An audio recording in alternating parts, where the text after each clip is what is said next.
Boom, boom, boom, boom, boom. We're live. What is up? You're hanging out in the lounge, and today the special guest is Tom Savage.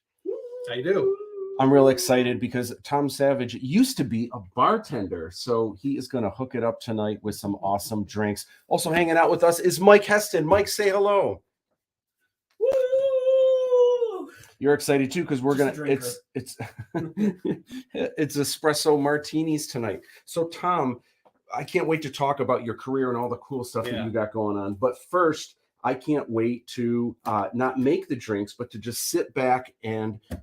What is it that we're having tonight? We're gonna do some classic espresso martinis with the homemade espresso. Oh yeah, dude, let's hook it up. We've got some ice right here. Oh my gosh, I didn't do that. Hold on. I have to do this right. Alrighty. Have you seen this yet? I don't think I have. So this is Casey got this for me for Christmas. It's supposed to be for karaoke, and you're supposed to be able to like there's an app and stuff like that, but I like to just use it for. And tonight, our special guest is Tom Savage. Woo! So, that's amazing. You know how great that'd be to have like a grocery store if you're having a confrontation with somebody, like someone cuts in line, you just pull that out, go, that's right, there is a line back this way, sir. Just make it all awkward. Ah, beautiful, love it. All right, we got ice. All right, so I'm gonna need a little bit of vodka from you. Okay. Do you have vanilla vodka by chance? I don't think so. Not the end of the world. It's why we have a little simple syrup in case that's the case. But you do have some sugar-free vanilla bean here. Oh yeah, I do have vanilla bean. So we could do some of that. I've got orange triple sec. Wait, what's this? No, vanilla bean will do the trick. We don't need. Oh, that's tropical. It just gives it a little extra sweetness if you like it a little sweeter, but just some good old fashioned vodka, whatever you have. Not anything too top shelf. How about Vincent Van Gogh? That sounds like a portrait of a good time. How does that work? You just turn that? Or you? Yeah. Oh, that's should be sweet. open now. It keeps from I bugs love crawling in there. these. Those are awesome. All right, so I'm gonna start with just one because there's not enough room there to make three. We'll do one in this one, then we'll do two. So we got ourselves 2 parts vodka.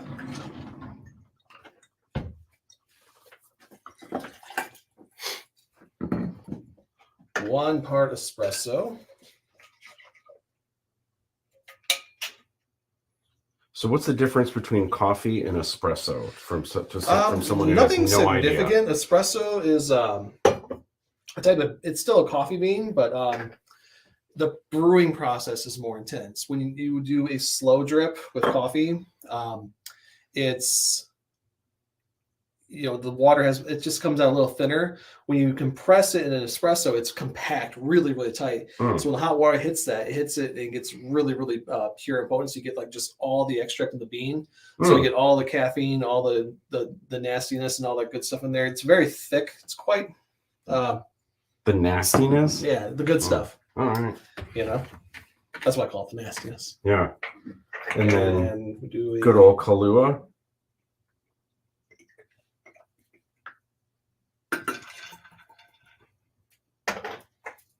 And we'll just do just borrow a touch of this. Splash of vanilla bean. That's usually what you put in, right, Mike? Vanilla bean? I've had it before. Vanilla's good. Yeah. I usually use vanilla vodka just because I prefer the taste a little bit, but a little simple syrup here. Got Tom Cruise going here. Now, what's that? Just simple syrup. Basically, now, is that sugar. When you were a bartender, did you know how to flip the bottles and do all that stuff? I mean, nothing really more than like just a quick turn of the shaker. Okay. You know, mostly I worked at like restaurants like Max Irma's and stuff. I didn't really get to do a lot of that. But the whole beauty of this process of you gotta shake the living crap out of this. Until you see the whole thing frosted, it's not ready. You know, because it's so cold? Yeah. Okay. If you don't shake it right, you won't get that froth on the espresso martini. Okay. And we don't have martini glasses here, but it's okay. We'll still get the same effect. Should I might have some if that would be better. You do. Oh, that's gonna make it look beautiful. All right. Let's do it. Let's classy it up. We're special. I see how the top's all frosted. Look at that. That's great. So that's a good sign when it does that, right? Yeah, when my earrings are flapping back and forth, it's I know I'm almost done. All right, let's see what we got here. I see that. If you don't shake it, you will not get that kind of. For those of you joining us, we'll get to some comments soon. I hope you guys are doing good, having a good time. Nice. Frothy.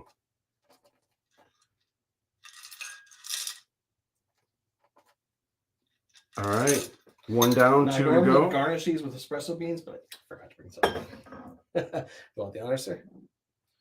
Well, I want to wait for you guys so we can toast. All right, keep Toast feeding with me. the most. In fact, what we'll do, we'll get the party started while you're making numero 2. Welcome to the live stream lounge, yo.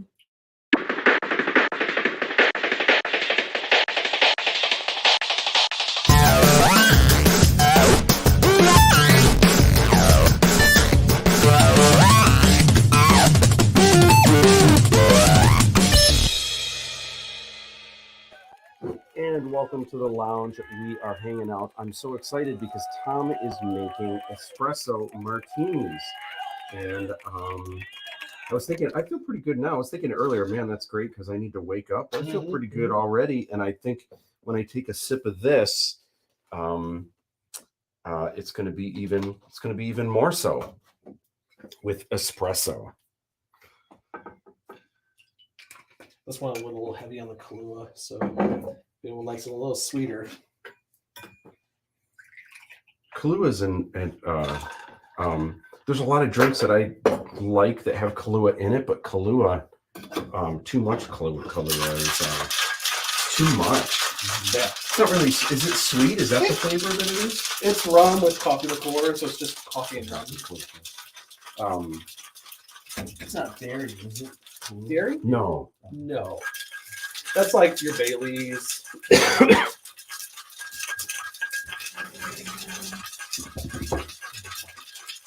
So what else makes it? Can't wait. What's the secret to a good drink? It's Quality liquor. quality liquor. Really, it makes a difference. I think so. Really, Especially your tequilas.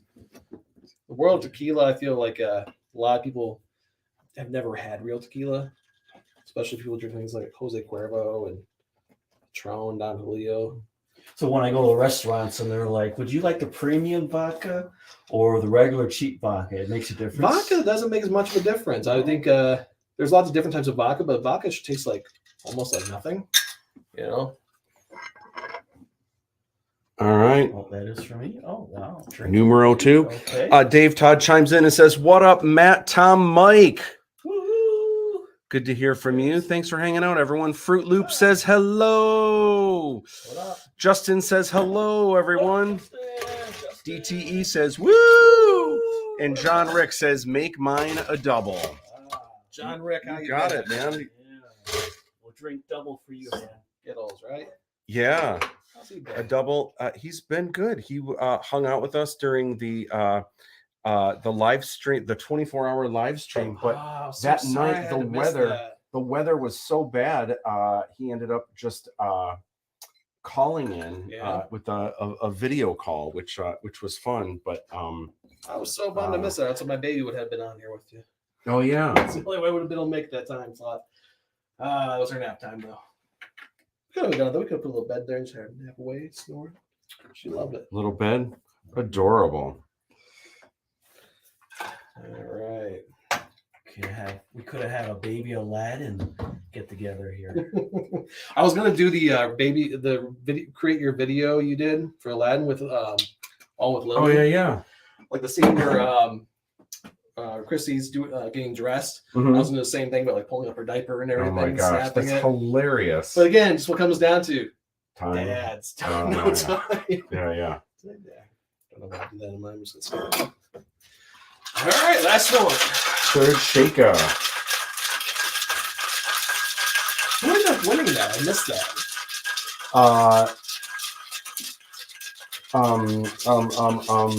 You just put me on the spot. Her nickname is Shell, but her name is Lindsay Will, and she did an incredible. She recreated everything out of household items and stuff like that. It was wild. Sounds it was cool. really, really cool. I only got to watch a handful of them. I saw Eric's. Oh yeah, the VHS one. VHS, which I think he really nailed that whole time period of just when you used to pop a VHS in and just hear that like now coming, Yeah. It's just that it was all those vibes. He nailed it. I can tell you he comes from the same generation as me. Yeah. Tracy Surgener did one that was kind of like it was almost like a 70s like black exploitation. Yeah. The Aladdin 77. I thought that was really cool. Do you have a towel, sir? Oh yes. I spilled the tiny bit here. I just want to clean that up for you. Thank you, sir. Unless you got a Fiji robot's gonna come on here and do it. All right, give him a shot. All right, here we go. Toast. Cheers.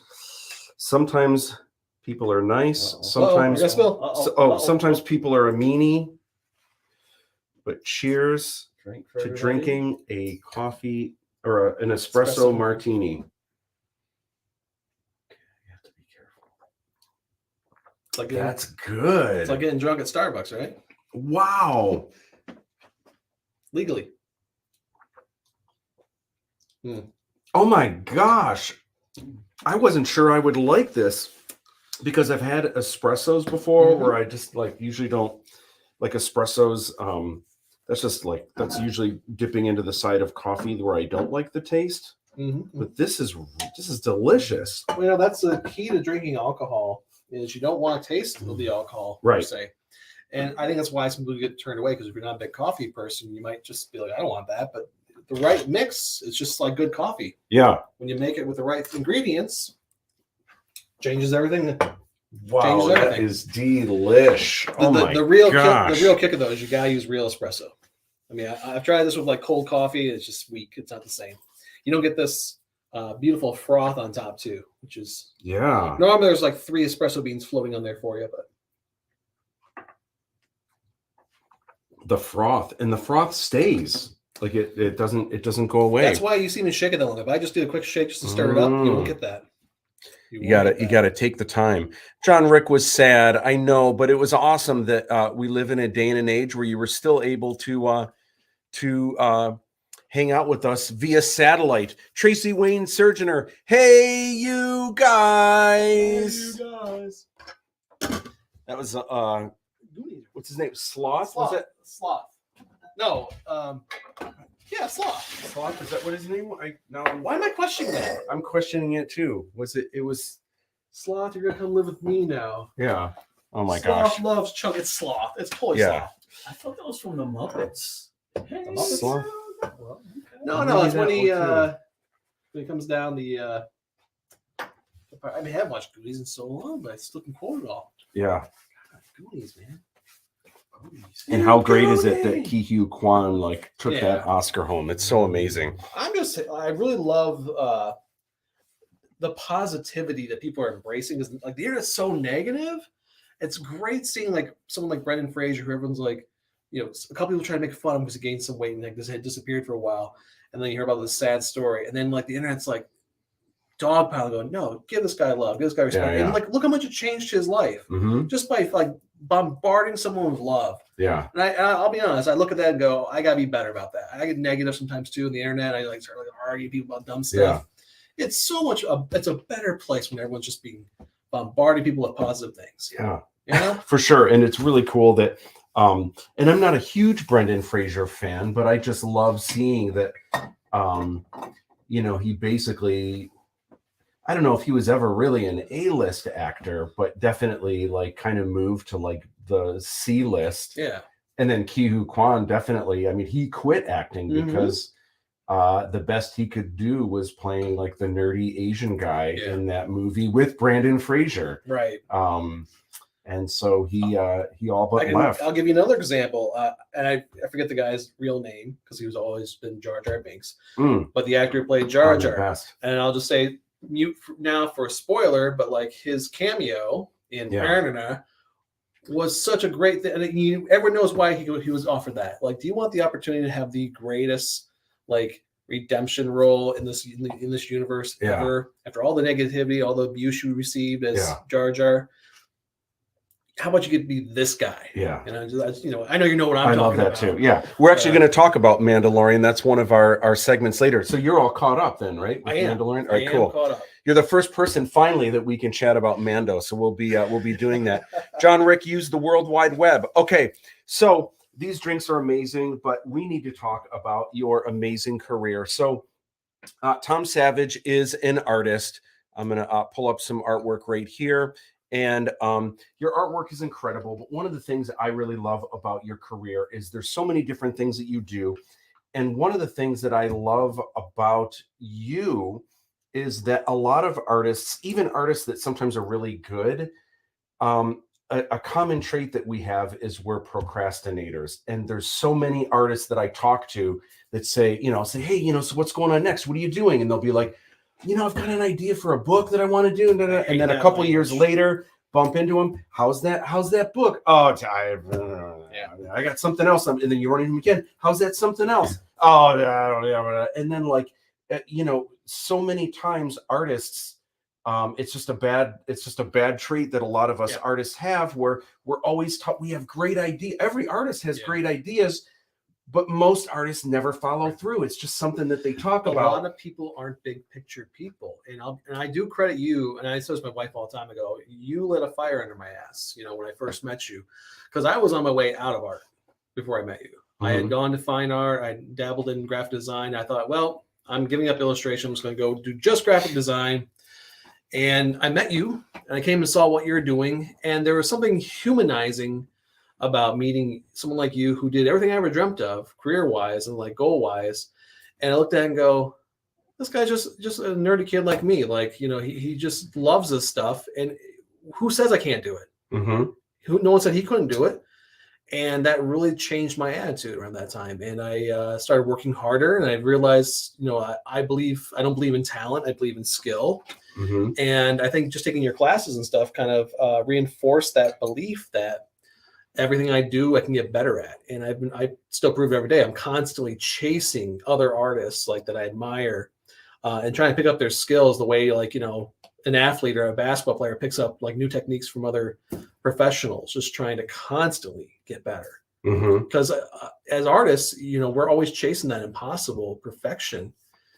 And nothing's more frustrating than watching someone get mad at their capping their skills, but they actually haven't gone out and learned anything new. If you don't go out and learn anything new, you can't get better. You just can't. It's the whole growth mindset versus fixed mindset, where people think they know it all already and kind of thing. And I had that.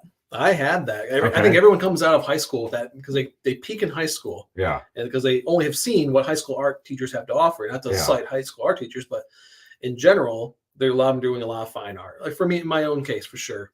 Yeah. And you get this whole I was one of the top 3 artists in my school, no question about it. And I meet those kids all the time, especially at the program. Mm-hmm. And you can tell what happened is they basically got told they're the best. They're the best that they do, but they haven't actually seen the real professional world, what's out there. They don't even realize they haven't even scratched the surface yet. And they come in and then they get deflated. They go, "Well, I'm already the best I could possibly be. I've already done the best artwork of everyone in my pool." I'm like, "Well, welcome to the ocean. Mm-hmm. Grab an oar. You got some swimming to do." Yeah. Well, I think too that teenagers, they are so smart, and kids, I think kids in general and teenagers, they're so quick to adapt to things. They can learn languages faster than adults can. And I think when we're teenagers, we can kind of see that. Yeah. And we can kind of see in a lot of ways that there are certain things that we know more than our parents. Things but it's not really life lessons. It's things like wisdom. Lingo. Exactly. Yeah. But there's things when we're teenagers, there's so many times we're in situations where we hear something our parents say, and we're like, oh, Mom, Dad, you guys just don't know, or whatever. But we have this limited view of high school and MTV and all the things we're surrounded with that's kind of over their heads. The youth is always going to be on top of the culture as far as technology and stuff, but your parents and grandparents are always going to have the wisdom. Well, but we don't know that yet until Right. we get older, and then we realize that there's always that point in your 20s or in your 30s where it's like, oh my gosh, what was I thinking? Man, I was just like, you know, and then that's when you go back to your parents for advice. And when you start recognizing that you're not the same person you were 5 years ago, and you can do that every 5 years. You can look back at every stage of your life, in 5-year intervals, and realize you are not that same person. If you are, that's a good time to stop and reflect and see what's missing in your life, because a big part of it's probably your lack of growth. Mm-hmm. It's like the whole the day you realize you don't know anything is the day you get to learn, I think is the old saying. Yeah. I'm a big fan of that one. Trey Lamont says, beautiful. Thank you, Trey. And I think one of the things that again, that strikes me about you, though, is that anytime I run into you and you tell me, like, I've got this idea, I'm going to do it. I got, you know, a children's book or this and that. Usually when people tell me those things, I can't help but think this, just because I'm so used to people talking about what they're going to do and they're not really going to do it. But I know every time I see you and you're like, I got this board game that I'm going to do this, and I'm play testing it and I'm cutting out, like, I already know, like, this is going to happen. This is for real. He means what he says, and you're a go-getter. You're doing it for real. And I love that. I think artists should be more like that. Yeah. And I think the difference between you and so many other artists out there is everyone's got great ideas. Really, there's no such thing as a bad idea, but did you follow through? And then if something wasn't quite right, I know a lot of times, I remember when you were developing your first game that came out, I think there was a couple times where you almost released it, but you play tested it, and when something wasn't quite right, you actually had to go back to square one. And in some ways it was like, oh my gosh, I have to do all these things over. I have to redo these cards and stuff. But you knew, you didn't want to just put it out that way. So you had the wherewithal to make it right, and to do it better. The game I'm doing right now. Yeah. We'll get into that. Yeah. So awesome art. We're going to talk about all that stuff. Yeah. But if you guys have questions along the way for Tom, be sure to chime in. David Dyer says, hey, fellas, what's up? I like your Sandman I thought that too. That's profile. That's pretty sweet. Yeah. Did you watch all of Sandman on Netflix? I did. I loved it. I liked it too. I really enjoyed it. I hope it gets renewed. It was neat that I had read the entire series, and that was like my favorite, especially in the 90s. I was reading Preacher back then. I missed out on Sandman. I remember I used to collect Wizard magazine. Yeah. And that's where I would read about comics I couldn't get or find or buy, or I missed out on. All those indie books were hard to come across at that time. So it was always this mystery, man. I'd see like them promoting like Sandman artwork and stuff, and like, they have like interviews and stories. And I was always like, okay, I gotta find these books. And it was always hard. Like, do I pick up a random like indie comic like Sandman, or do I pick up this like back issue of X-Men that I needed? It's tough being a collector. I know. So we're going to get back to your art momentarily. Real quick, the thank you videos. And I know I've been slow. I've been saying I'm going to release them every day. There's a few more we have to film, and I have a backlog of ones that I still need to add. I think I added another 2 or 3 this week, again, on the Aladdin 3477 YouTube channel. The third playlist down, you will find all of those there. Speaking of YouTube, last week I released a new video illustrating a 2-color robot using color pencils. So this is a cool technique where you've got a monotone paper. So really what you're seeing here is it's 2-color, but it's almost like 5 colors, because you've got the tone of the paper, you've got your black and white color pencils, and then I used a red and yellow color pencil. But if you haven't seen that yet, it's a pretty cool video showing how you can do your final touches. And sometimes less is more, which I love about illustration. Sometimes it's not using every color in your crayon box, but sometimes limiting it will stand out even more. This week, I have a new video that I'm dropping that is on Star Wars Lego puzzle sketch cards. So in this video, there's 3 different sketch card puzzles that I show how I made. One was something like 20. It's a 20 card puzzle.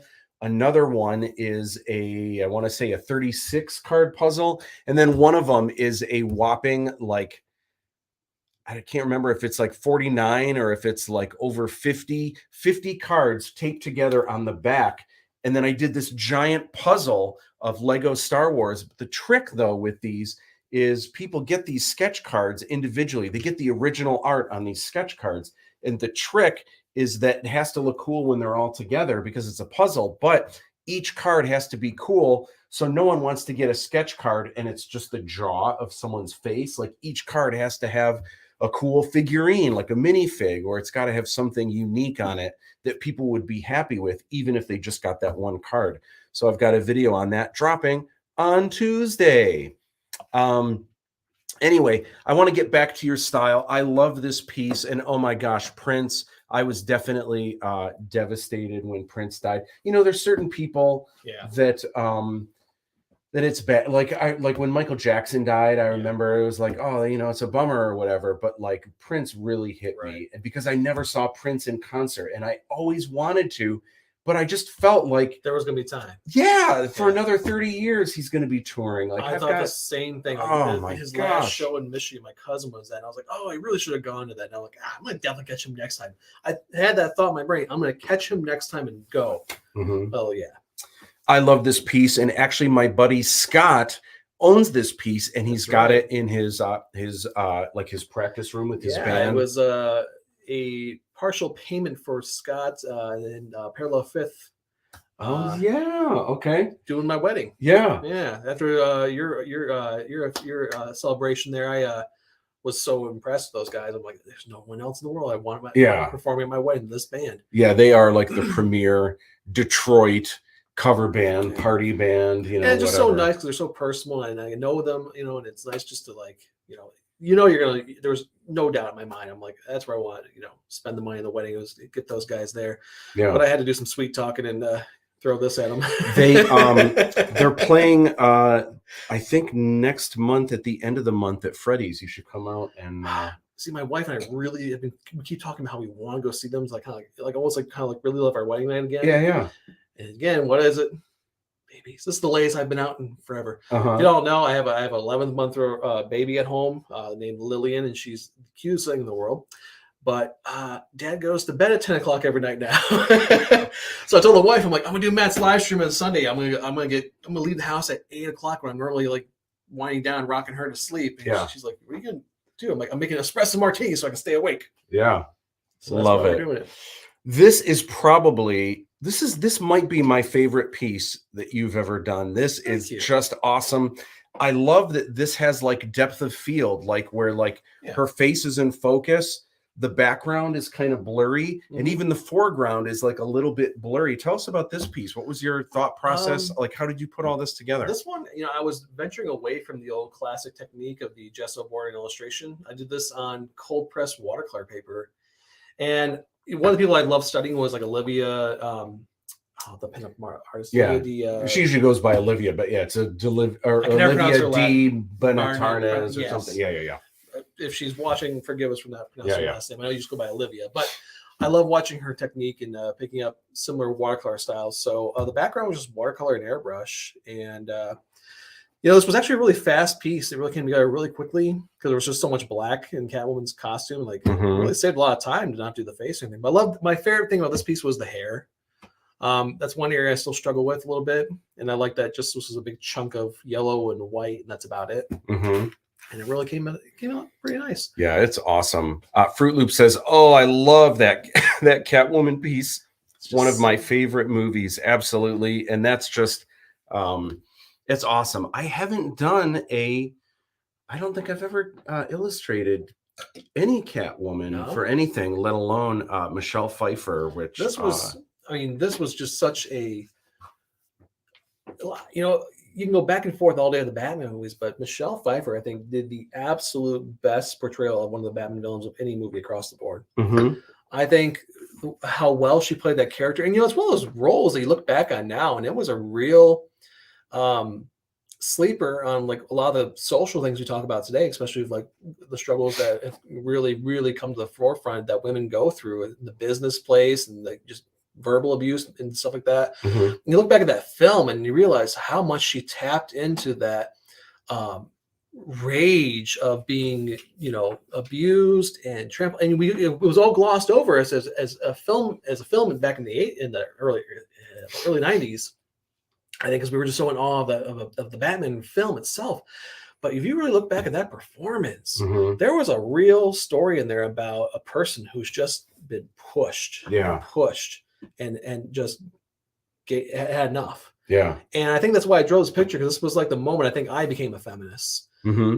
Watching that in the film, just that when she just sits up going, I let a man in my life again, you know, a toxic person in this situation, and he like let me down and tried to kill me. And here I am again, laying in this field of roses and broken hearts, and just you see in her face, just like it happened again. And just that scream she lets out, all the glass shatters, just a perfect moment, just well shot. So that frame of her just sitting up with like the hair and just I haven't seen it in a long time, but I got to pull that up. And then even the original Batman with the original Tim Burton, it's just been so long. Justin Salazar says that Prince one was sick. Yeah, absolutely. Super cool. Love it. So this is your most recent piece, and I love this. I love the color. I love the rendering. I can't zoom in, unfortunately, anymore on this. But tell us about this. This is me trying to relearn how to illustrate. With the baby, I couldn't touch my paintbrushes for almost a year and a half, just between pregnancy, the delivery, the learning how to be dad. She's finally sleeping through the night, and then with my job and my schedule and like being a stay-at-home dad and working remotely in between that, with plenty of help from my wife and my in-laws, but not to make sure I don't take away credit from them. Couldn't do it without them. But recently I said, you know, I gotta paint. So I did that Jim Morrison piece on one weekend, a couple nights. And then this one was like, okay, let me see if I can paint during my daughter's naps. So she takes about an hour and a half to 2 hour naps a day, 2 times a day. So I got into the habit of kind of timing when her nap's going to happen. I'll get my paints ready and everything.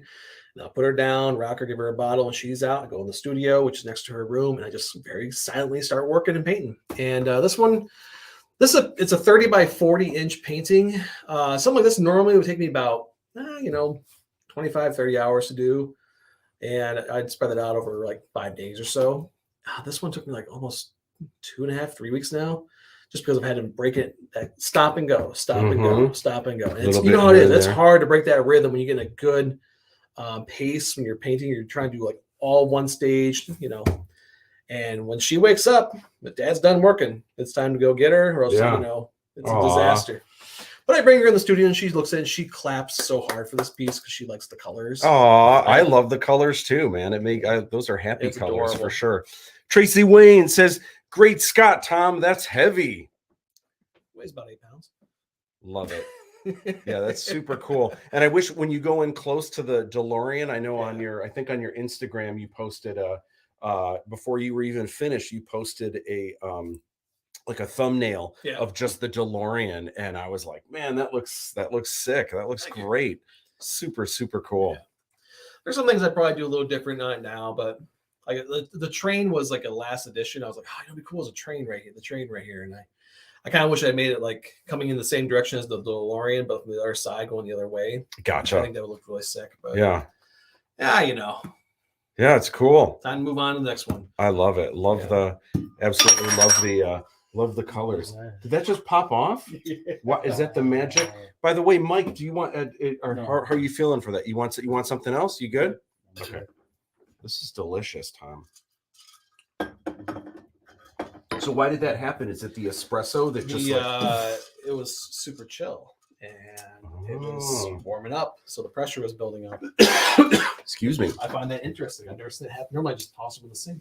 There's a ghost.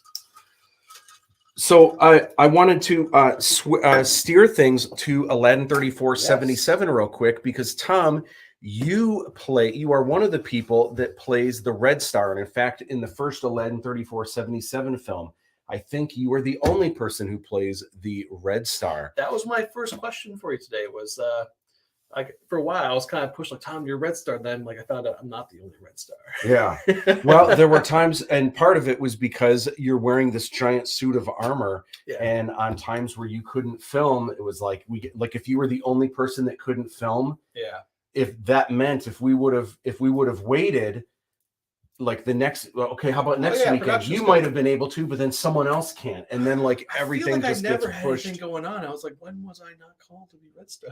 Oh, you were always called. You were always called first. Mm-hmm. I don't ever remember not being able to make the film. Oh yeah, there had to have been. I'm just saying, like someone's been stepping up. Someone's wearing my shoes. You know, Mm-hmm. what can I say? Well, you know what's interesting is I think even Lindsay was in it once, right? not just once. She was in it several times. She told me she was cutting my hair. She's like, "Oh yeah, it was hard to get anything." I'm like, "When were you in my suit?" Yeah, and then and Tracy Wayne Surgeoner was in it, and Sam Hokie, I think her last name is, if I'm pronouncing that right. She was in it as well, and so what's interesting is in the third movie, if I'm not mistaken. The third movie, as long as I'm Jeremy Bullock and not Dickie Beers in this scenario, I'm all right.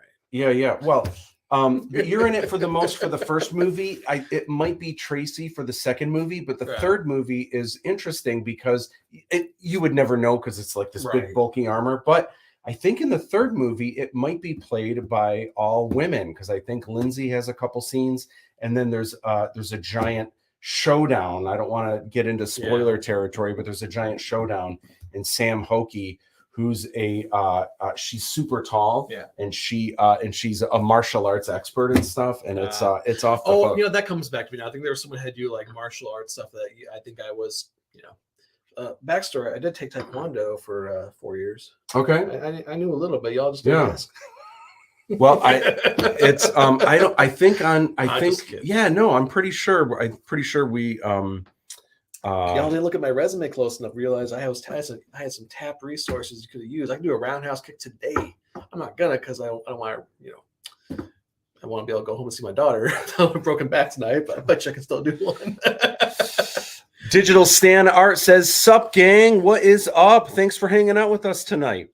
So I want to talk about the Red Star. So tell us about this costume. What was your experience like? This is really cool because it's hard to tell in this photo. You've got these giant war swords, and even though they're not super sharp, they're heavy. And they're top heavy. They're pretty. It was grueling. I mean, the problem with the costume wasn't the weight; it's the immobility that gets you. Mm-hmm. You don't think, you know, actually. When I used to model at Macomb for your life drawing classes. Oh yeah. You know, people don't realize sitting still is more painful than moving. Yeah. Like you can lift weights until you're tired and you're fine. Try sitting still, not moving a muscle for like 15 minutes. Oh yeah. All your body will hurt. Yeah. It's crazy. Like, so being in that thing, the problem I had was my neck more than anything. Just being this for 3 to 4 hour shoots. Nothing touching me, no pressure, just the inability to do that. Yeah. Was gone. Yeah. And you know, you take that for granted. I have so much respect for people who do this every day. So I have to ask you then, there's a couple times that for sure I know you were playing the character where you had some twitches.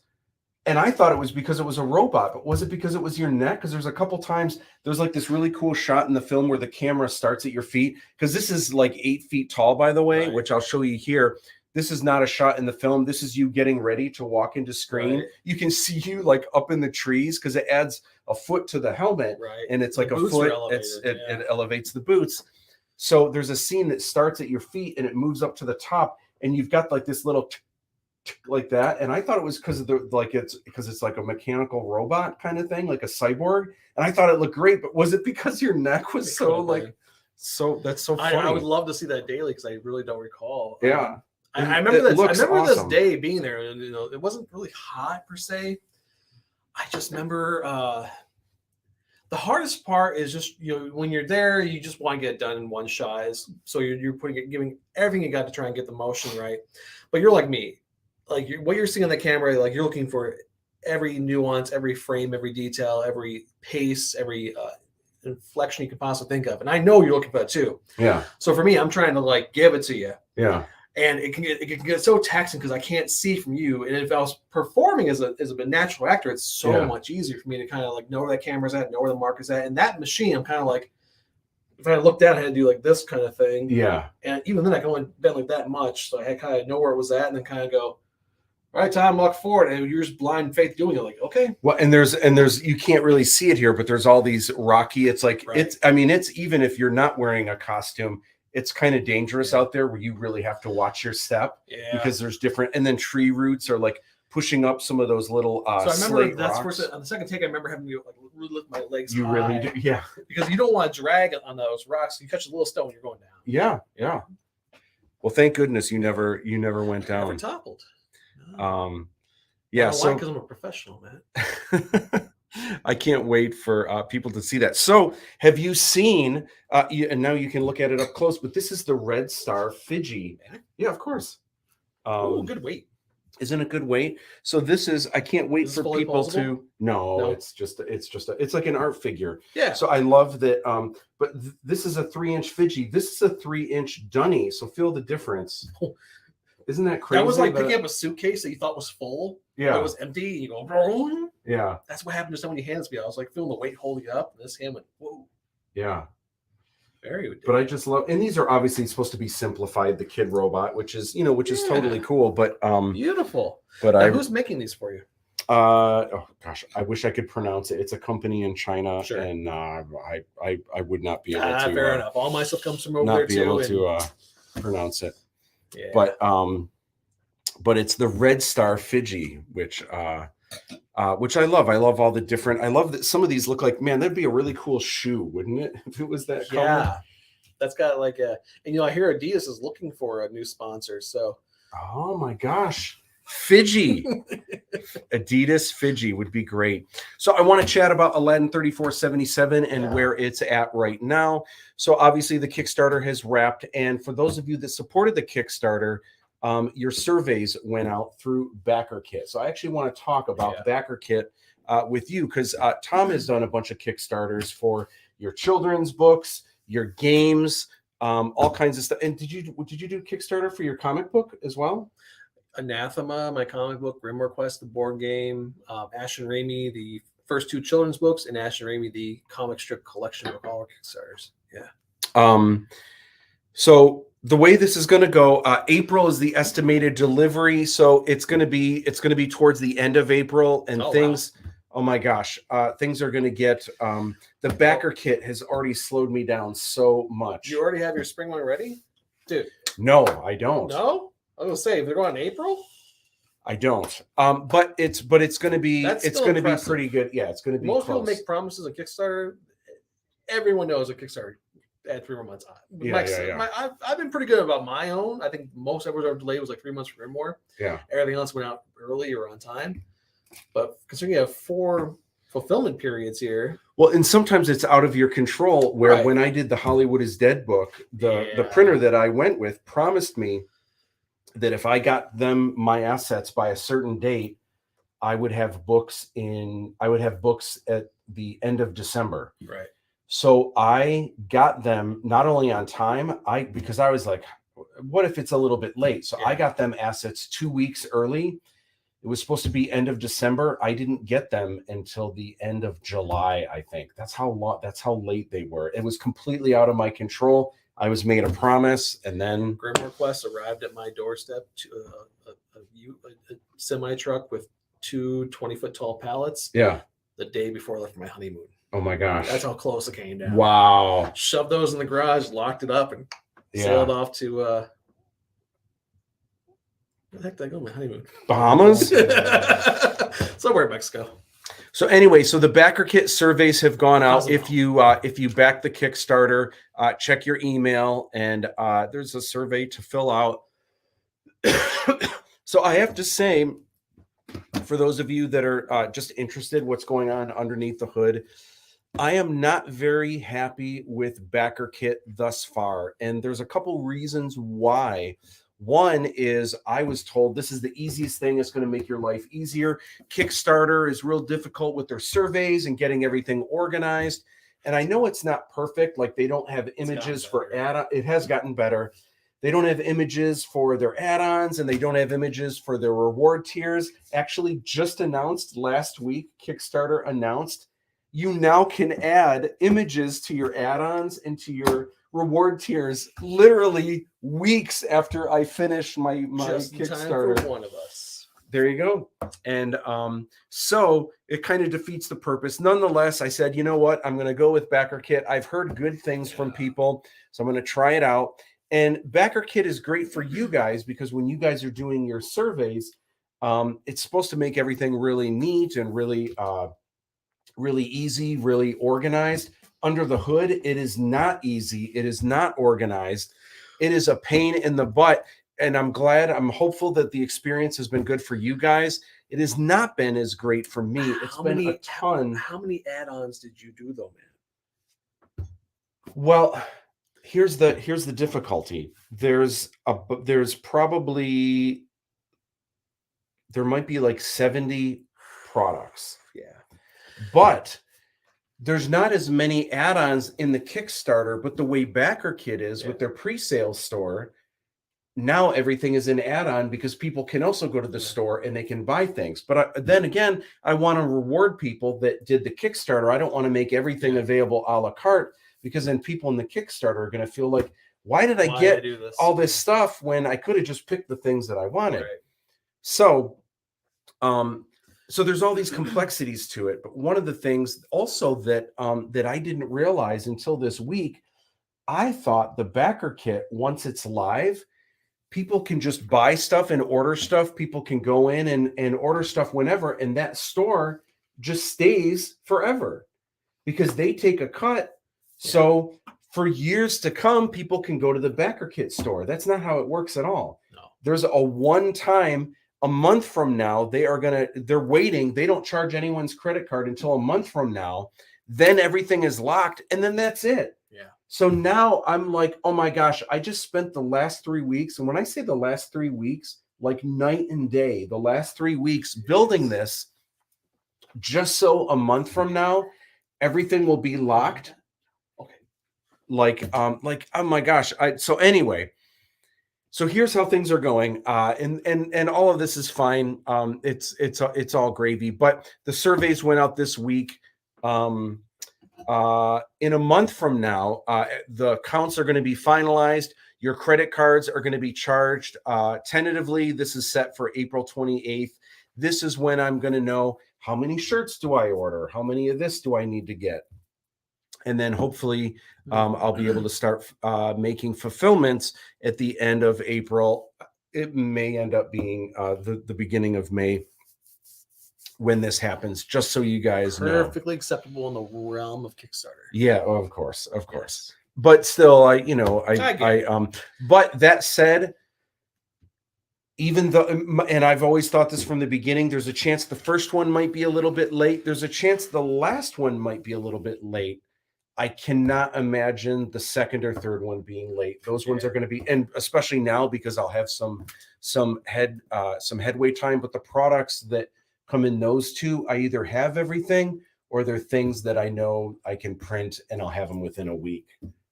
Sure. Sometimes things like a hardcover book or a figure, anything coming from overseas that comes on a boat does not arrive super, super quick.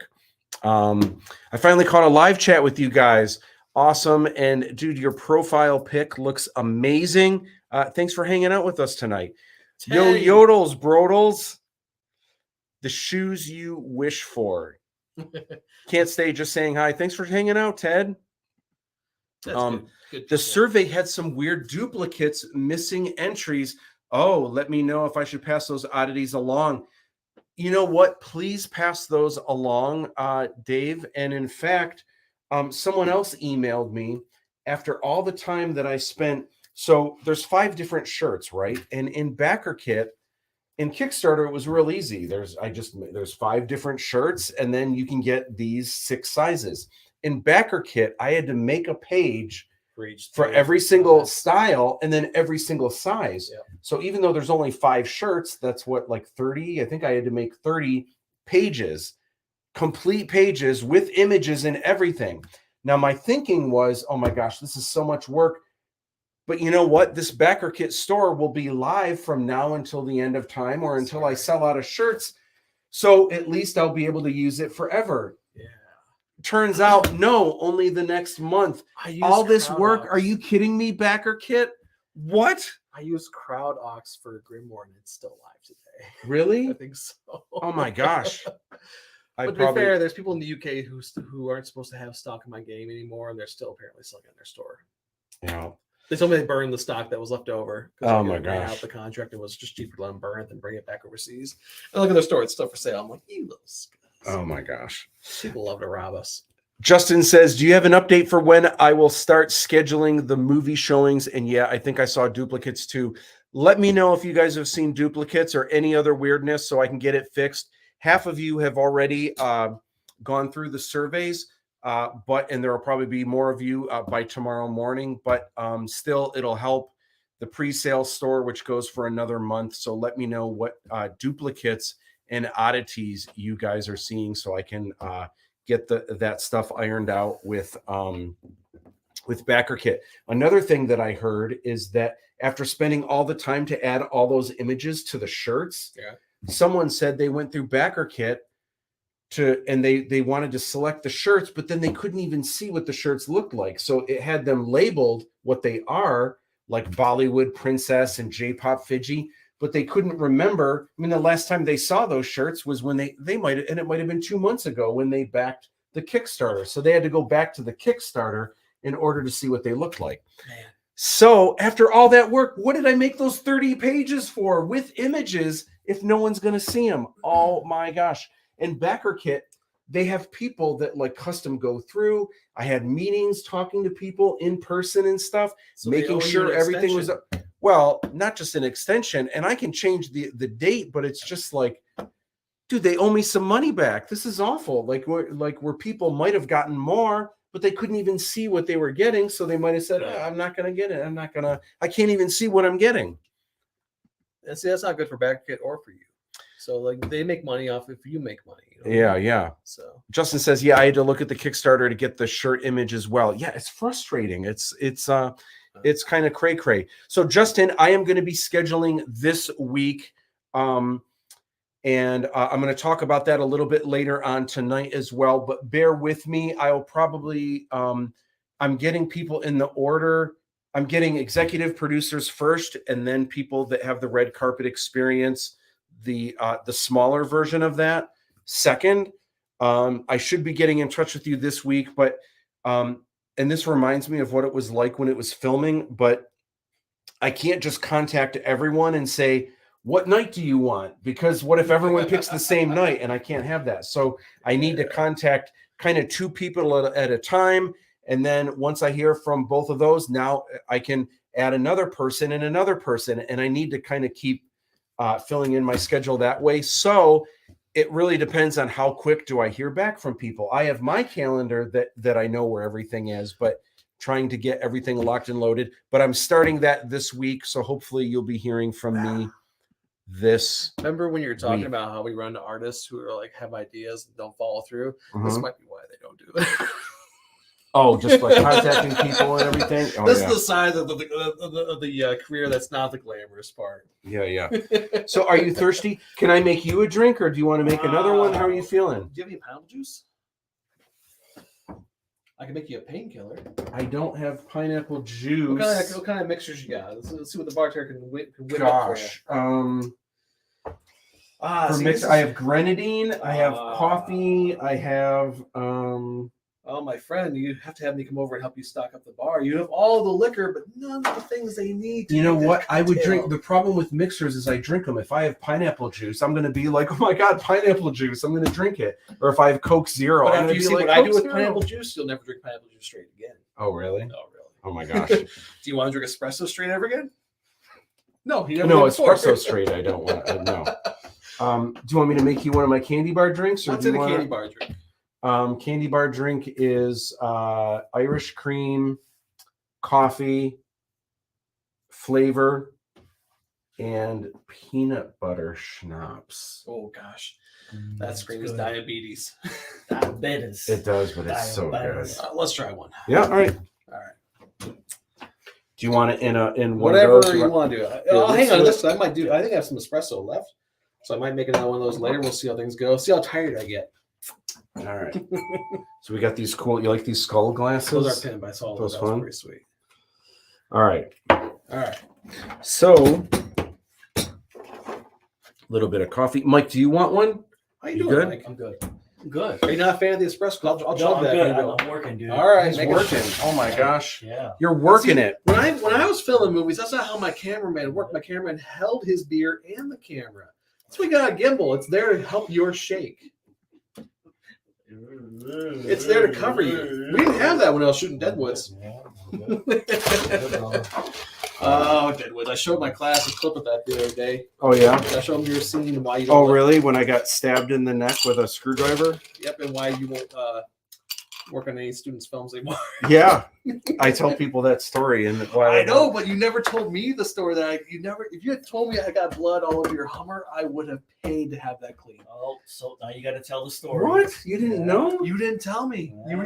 That's how humble he is. Oh, He- it got tell the story. well. You guys, It got back to me. You guys cleaned it. but we missed some. Well, And you didn't tell me later on. You were to be fair, Yeah. it got over so much that even years later, there were times where I'd just be driving like this. You know, by the way, I didn't actually get stabbed in the neck. This is a movie where it looked like it was actually really creative. Where yeah. it I thought that was going to it save was the- a Ziploc bag yeah, over my head, to keep right? the blood from getting on your car. And then it was a screwdriver A to the knife. neck, It was a and you knife. had a tube going in the bag.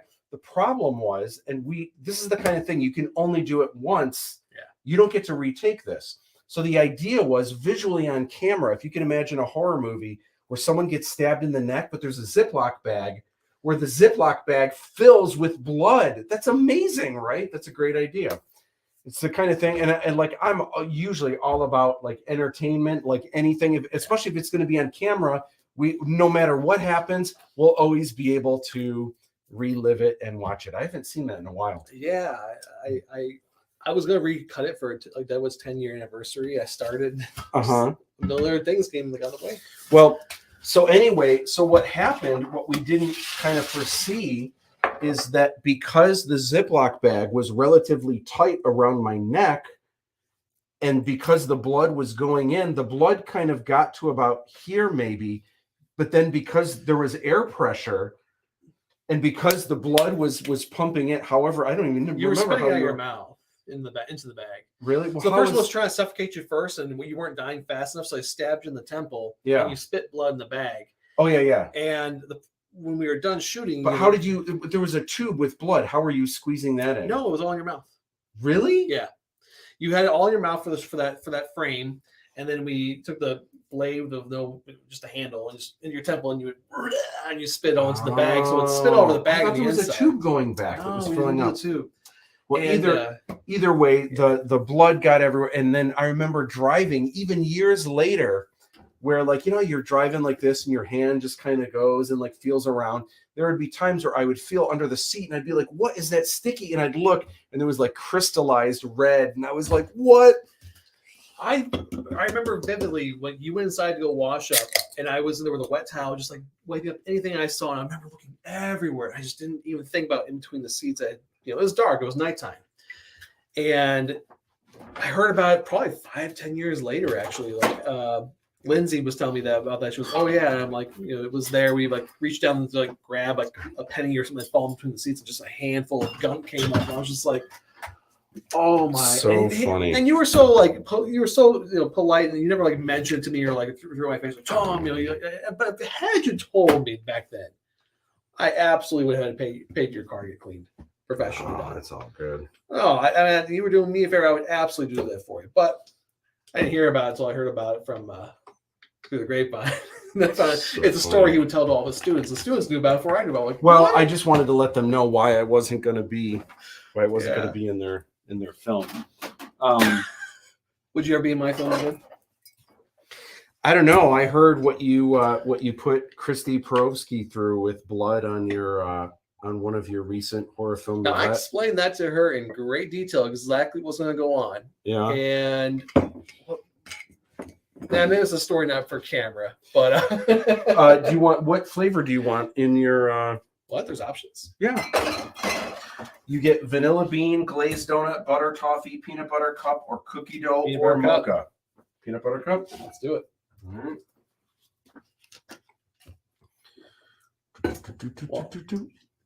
Oh man, that is filled to the Boy. brim with rim, or filled to the rim with brim.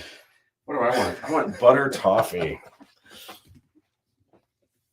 Man, that espresso was potent. Hold on. Lingers. Stirred, not shaken. Hold on. I'm just smelling. Tom's like,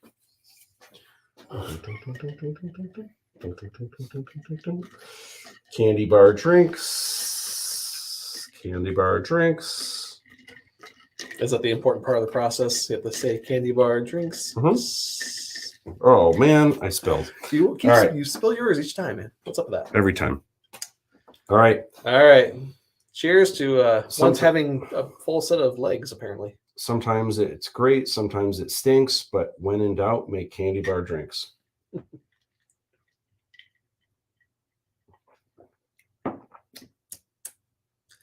That's a candy bar drink. All It right. does taste like a candy bar.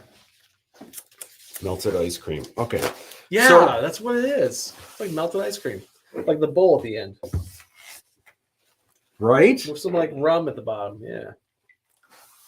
I know a lot of times adults are like, oh my gosh, I can feel my teeth, my cavities already, but like I'm still a kid. I still like the sweet. skinny syrups. See, the bartender knows, the palate knows. Mhm. That aftertaste of the NutraSweet. That's the only thing that hurt it for me. Mm. Is the syrups that have the It's 0 calories though. Yeah. Although I'm sure it's alcohol is all sugars. oh. Derek Ecker. How's it going, Matt and company? Well, you definitely convinced me to never use backer kit. It sounds like a major headache. Yeah, so far, and maybe things will change. Maybe at the end of this, there will be something where like, oh my gosh, backer kit was amazing. But so far, I'm just not understanding what was so great about it. I'm hoping that it makes everyone's user experience awesome. Has not been awesome for me, but I'm all about the user experience, so hopefully that has been hopefully that's been a good thing. So here's what's up. There we go. Oh, I don't want that. I want this. Okay. So right now there is a pre-sale store open. So even if you haven't backed the Kickstarter, there's a pre-sale store. And gosh, I'm not prepared to have a link on this. Oh, I can post I just saw that I can post a comment on here that goes to all. I can't, I don't have the link handy. If you go to any of my social media, like my Instagram or Facebook, you'll find the link there. Oh, if you go to my link tree, you will find the link there. It's a pre-sale store. Anyone can go. Here's what's great about it. This doesn't have all of the things that were in the Kickstarter. I needed to save some things that are exclusive to only the Kickstarter. But if you want like the official collector's edition book, you can get just the book. There's a couple things like some of the minifigs, some of the the Fidgy designer toy. There are some cool things that you can get even if you didn't back the Kickstarter. So go and check that out. How come this isn't going? Hold on. Why isn't this working? So next, okay. So next up is Martian Ink. So I remember a couple years ago, you were mostly kind of going as Tom Savage Studios, and then you kind of made the announcement because you're making all of these cool products, which we're going to get to soon, the books and the comic strips and the games and everything. But you kind of you wanted to do branding, and you changed to Martian Ink. So tell us about this. Yeah, when I first started out, I had Tom Savage Studios, my first website, and that was just, a simple domain name I can get back in the day. And I used to just host everything there, all my illustration work, all my like work in progress, studio work, graphic design, whatever. Well, 10 years later, it's I had original products, I had illustration work, I had stuff under other licenses, and I didn't want anything that was licensed from like my illustration world to be misrepresented as under my own personal brand. So I decided to divide the two worlds. So everything that I create, like my Grimoire Quest, One of Us, Anathema comic books, Asher Raimi cartoon series, children's books, etc., is going under Martian Inc. And anything that's done for other clients, as Tom Savage as a freelance illustrator or graphic design, etc., I would do under Savage Illustrations. So I rebrand into those 2 websites. And then I have a website for everything else I create. But yeah, so Martian Inc. just kind of became a household name. And it was just really kind of a concept of I just wanted a domain name that was just 1 to 2 words maximum, which is next to impossible. And I had a list of like 30 names, and they were all just nothing words. Like one I did like was Pickled Ghost. That was a cool one. I almost did that, pickledghost.com. I saved that one and bought it and used it for my home brewery. So I brew beer at home, and I made a logo called Pickled Ghost. And do you sell what you make? No, just for fun. Okay. But I kept it because you never know. Mm-hmm. Like I said, we're always planning. In 20 years from now, I may want to retire and open up a brewery. And I already have a domain ready to go and a cool name like Pickled Ghost because it means nothing. Yeah. That's what Martian Inc. almost meant nothing too. But when I found that was available, those 2 words, I'm like, it's kind of good. Like Martian, like my character Martin from my Ash Raimi cartoon strip is an alien. Like he's a Martian, but he's just an alien. And he's like the cliche, the antennas on his head and everything. And ink made sense just because I draw, everything I do is creative. Yeah. And I thought Martian Ink. And I pictured this logo immediately in my brain. And I drew it up in one shot, like a quick little sketch. I drew it in Illustrator like 5 minutes later and said, that's it. Bought the domain, launched it, and pissed off all kinds of people right away. Why Martian? Why Martian? Just because it was a word. I was just putting words together. I had like Martian something like 50 different ways at one point. And Martian Ink ended up being available. And I'm like, that works. I want Ghost Ink at one point. Why did people get upset? Well, it was just a classic case of too common of a term. Okay. And then anybody in the world who ever did anything with ink or Martian or whatever thought I ripped them off. And I was just like, come on. I Googled the word Martian before I launched. The only thing I found was a guy doing tattoos on Twitter using Marvin the Martian as his logo. Well, Martian is just technically the word for people from Mars. Yeah, someone that's from Mars, right? Right.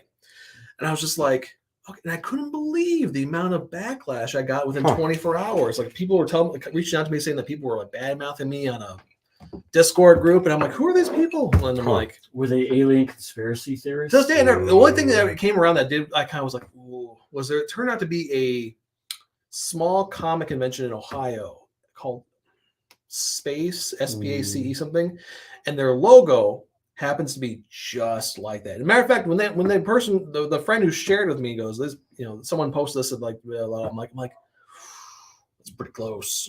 They're pretty similar, but it's also a generic alien with antennas. There's a million drawings just like that.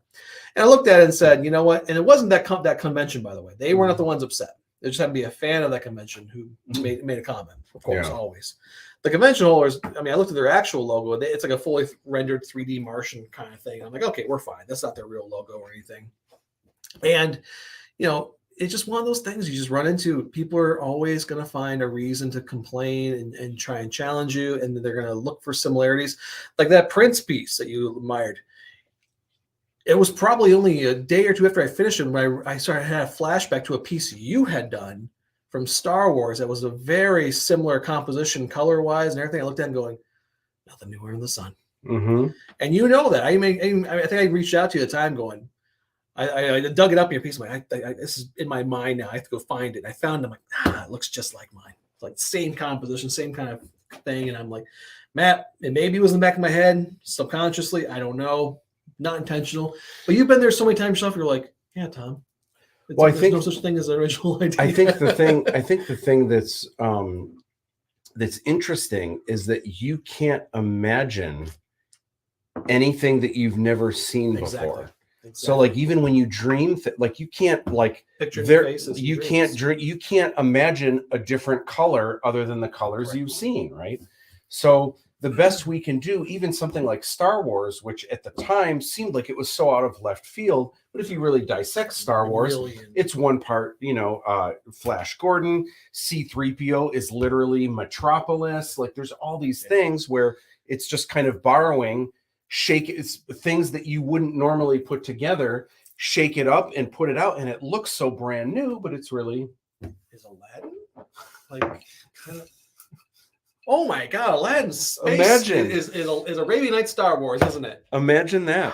So Grace Adams says, "Hi, you guys. I have had both of you at college. Miss having both for Oh, Grace is the professors. Great. sweetest. I know. I hope you're doing well. And in fact, I think I recently saw your work is, if I'm not mistaken, is used for we have like an MACA brochure. Have you seen the one that Sean Sheehan? I believe that's No. Grace's work. It's so awesome. Of Ripley, I Right, believe. she was my design one, Stu. That's right. I laid that foundation for Maca Future. That's right. And then Severia, hope you're both having a great night. Hi, Severia. Hope you're doing Severia, well. long time. So I want to get into Ash and Raimi Sunday Funnies. So this is how many Ash and Raimi books have you done now? 3. 3. Wow. Yeah. So this is a cool thing where it kind of started as children's books, Right. but then you also had a comic strip, and now you've got more books collecting the comic strips. So what's the, like, walk me through what exactly, I mean, I know, but for everyone else, walk me through what Ash and Raimi, and by the way, that's why I wore this shirt today. What is Ash and Raimi? Ash and Raimi is a comic strip that I write and put out for free. It's based off my 2 real life cats who are named Ash and Raimi. And yes, their names come from, you guessed it, Bruce Campbell's character, Ash, from the Evil Dead and Army of Darkness films, directed by none other than Sam Raimi. From Michigan. Both from Michigan, from Royal Oak. And the way that my cats are named after those guys, because, well, Ash got his name from my love of that film. When we adopted Raimi later on, I just noticed that kind of like parallel when there was kind of like the little kitten beating up on the older guy, smacking him and throwing toys at him, the way Sam would kind of just put Bruce Campbell through hell in those films. Mm-hmm. And it dawned on him, like, Raimi, that's his name. It's perfect. So they became Ash and Raimi. So when I started doing I had an idea. I wanted to do some family-friendly stuff. I had an idea for a children's book that I wanted to do. Highly influenced by like Calvin and Hobbes. I wanted to play the imaginations a little bit. And the problem was I was buying a lot of kids' books for all my different friends and family that were having children. And the more I went through these books, a lot of them were just terrible, just boring books. They're all like lesson heavy and preachy, and like none of them were imaginations or fun anymore. And I thought, why can't kids be entertained with a story that's fun and magical, that has a little lesson within it, but without being just beating the kids over the head? And the kids are smart, you know, they can see through that. If you're genuine with them, I think they respond well. So like the kind of books we grew up with, I like things like Where the Wild Things Are. And I think my favorite book was like Grover's The Monster Within the Book, things like that. Like I had the Fraggle Rock books as a kid, where like traveling mad, go on adventures, and then the Fraggles go on adventures. And those were like little kid books, Yeah. So I wanted to make a book like that. So I made a book about Ash and Raimi.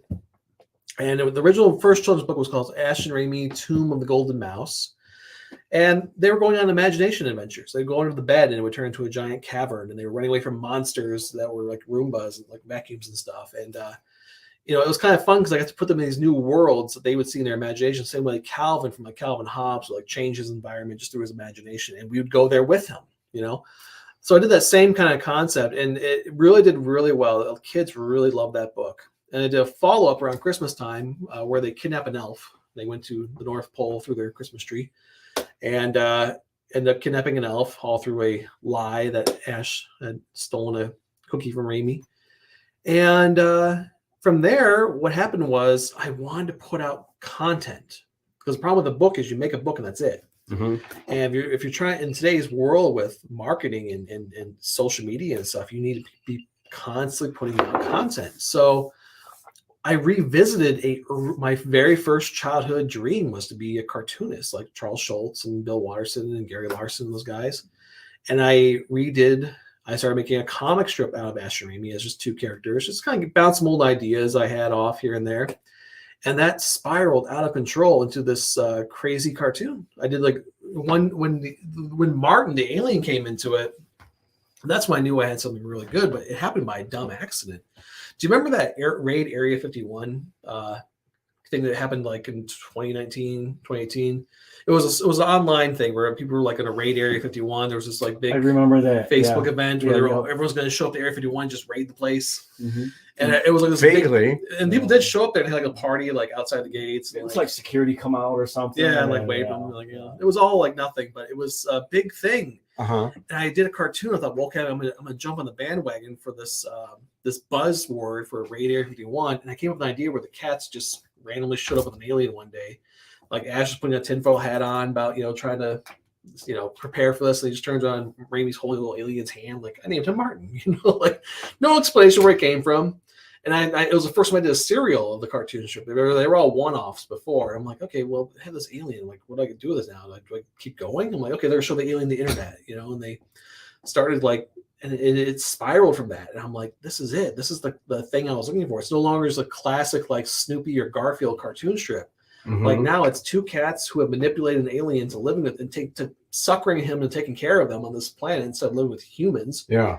And they're lying to him all the time about how the world works to like get what they want. The way cats kind of are, I love it. I love that you can take the cat angle, but then you also can do the alien angle, which is just kind of, you can do a commentary on just about anything. I think we were talking before the show about Starbucks. Did you say you have one coming up that's on Starbucks or something like that? Well, so the cartoon now is about 160 comic strips I put out over the last 3 years, all entirely for free. I just put them out and just see what happens. That's the kind of thing that does take a lot of dedication and belief in yourself, because that's a lot of work to do. You give up a whole day of cartoon, and you put out there and get no response, and Facebook has changed so much that you can't get your work shown. Oh yeah, the algorithm and stuff. You pay for it, Yeah. So Reddit has become my kind of my feedback garden, because if I put a cartoon there and it gets a bunch of likes, I know I'm touching a good audience. The audience, right? I'm reaching them. If I get no response, that's honest feedback. Mm-hmm. And I think that feedback is critical to improving what works and what doesn't. Yeah. To this day, though, all my Ash Raimi cartoons through Kickstarter have accumulated almost 23,000 upvotes on Reddit. Wow. What's it turned to in sales? Nothing, but but it's growing. It's happening. And I think there's just a point where I have to kind of take what I've created here and kind of possibly think about reaching out to a bigger publisher or agency, or even possibly looking into submitting for syndication and seeing if there's a place for this in newspapers. Yeah. And I think quality wise, if I don't, pat myself on the back too hard, I think it's improved to a point now where it's ready. I think your quality is definitely improved. Thank you. On that. Yeah, the early cartoons were kind of rough. They were all hand drawn and watercolors and stuff. And then I went to digital. But it's just like when you look at early Garfield cartoon strips, like the really early stuff. Mm-hmm. Wow, it's weird. Or even Simpsons, Oh yeah, Tracy Ullman. That's a great example. But if I look at early Garfield, it's like he looks really bizarre. But then a couple years later, he starts to kind of like, change and evolve. And Jim was finding his own space. I think I did the same thing with Ash and Raimi. Look at the first cartoons and what I did like last year. It's night and day. Yeah. Don't you think it comes with confidence, though? I mean, really. It comes with just learning what works and what doesn't. You after a while, you start getting to this. Like I'm not trained as a cartoonist. So That's not really my area. I did a comic strip when I was a kid. When I was like fifth grade, I had one based on my dog. One or two of those got published in the newspaper in our little small town in Indiana. But I wasn't really, a trained cartoonist. So it was kind of interesting for me to kind of go from being a fine art illustrator and like a person who's like kind of like semi-realism and having to figure out, how to draw this way and how to communicate this way. It's been kind of, fun. I think just kind of tapping back to that childhood of mine where I practiced drawing. I used to redraw Peanuts comic strips and Calvin and Hobbes and Far Side, like I mentioned. I draw those that was my training as a kid, Sure. So it's kind of fun revisiting that kind of like little part of me and going, man, if you show 12-year-old you what you're doing today, Tom, like he'd be like, what, I'm drawing those? I'm like, yeah, man, it's really kind of cool. Mama Rick says, and hi, Mama Rick.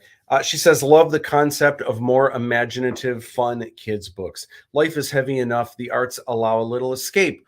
World War II movies, singing and dancing, and fun. Marilyn Michelson Clark says, hi, fellas. Very cool cartoon. maybe think about creating your work into a graphic novel. Kids love graphic novels, almost just like cartoons, but great storylines. And you have these collected. It's almost like a graphic novel because it's collected into. The latest book is called Finest Specimens, and that's a collection of the first 150 comic strips, and it has some of the early stuff in there. I took I added some news stories in the beginning to kind of canonize the whole thing, and introduce them. Like Martin's story was rewritten and reintroduced for the book to make more sense. And yeah, those are all in order now and moving forward. It's awesome. My students eat them up. Oh, thank you, Marilyn. Awesome. All right. So last week we had the winners for the Draw This in Your Style contest. This was so difficult. There were 30 entries. They were so good. And it was, man, it was tough. And it was tough because really all of them, almost every single entry got votes. Yeah. And then there was a good half of them that were all at the top. And literally at the end, a single vote would change the course of like who was on top, or maybe something that was third place could have been switched with something else that was third. Like it was so close at the end because it was all so good. Oh my gosh. And you saw, you voted, right? I voted for these. I don't remember who. So this is third place, and this is Joe Salazar, and this is just awesome. This is Mecca Fiji.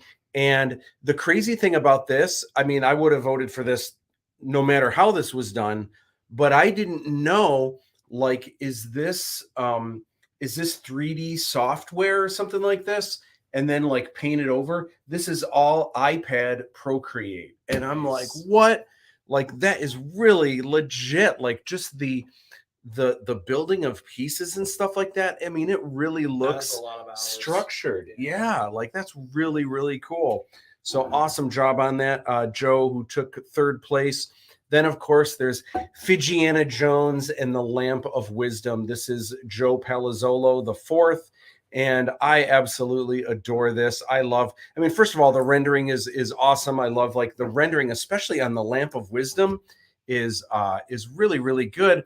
But I love that it's, Fiji is a very awkward shape. He's not human-like at all. His head is like shorter and it's also wider than a person's head. But I love that the hat still fits and the bomber jacket is kind of conformed to Fiji's shape.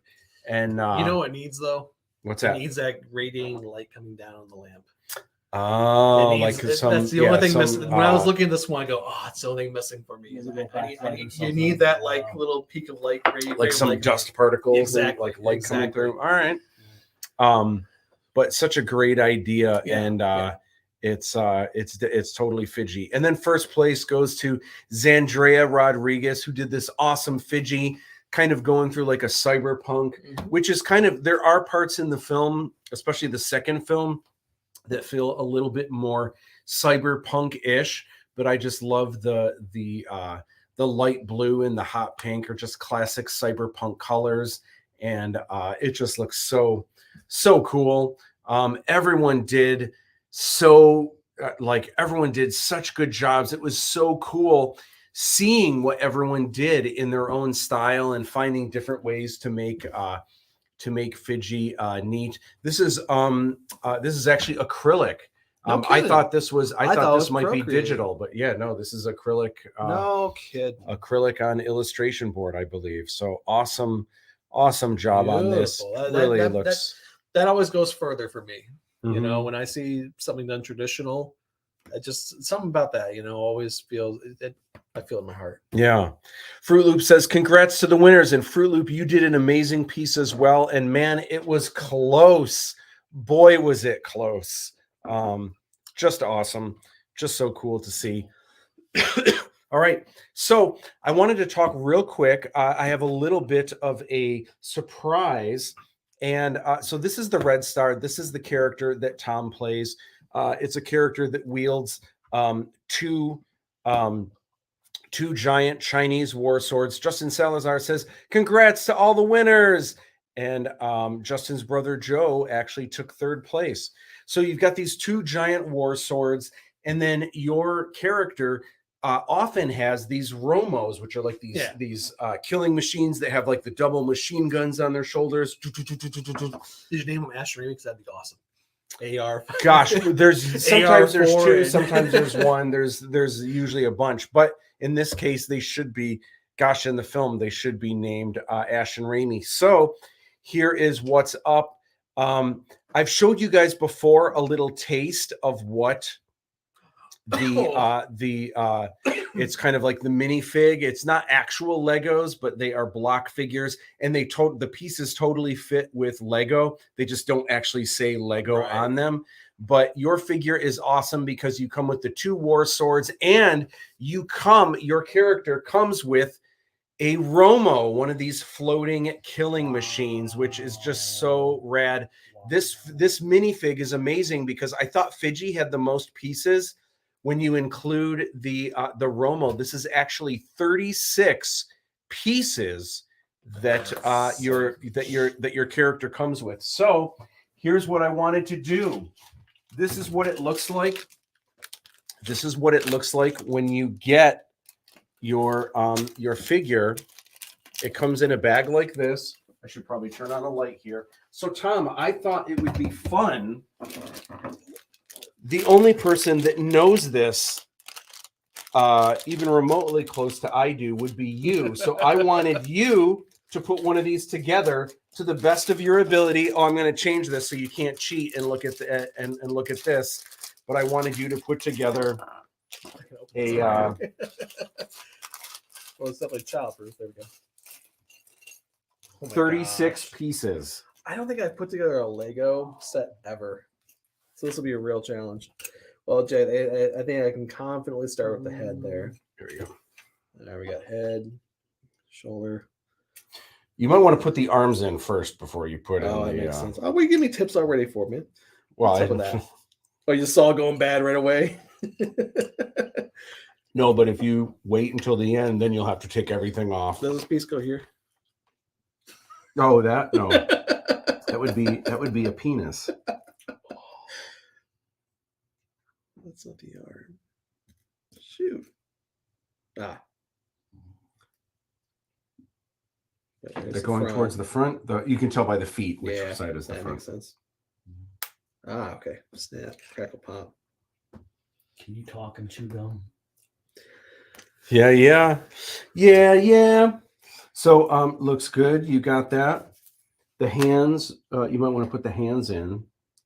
You were giving me all these. Well, I don't know, just because you start adding a lot of pieces and then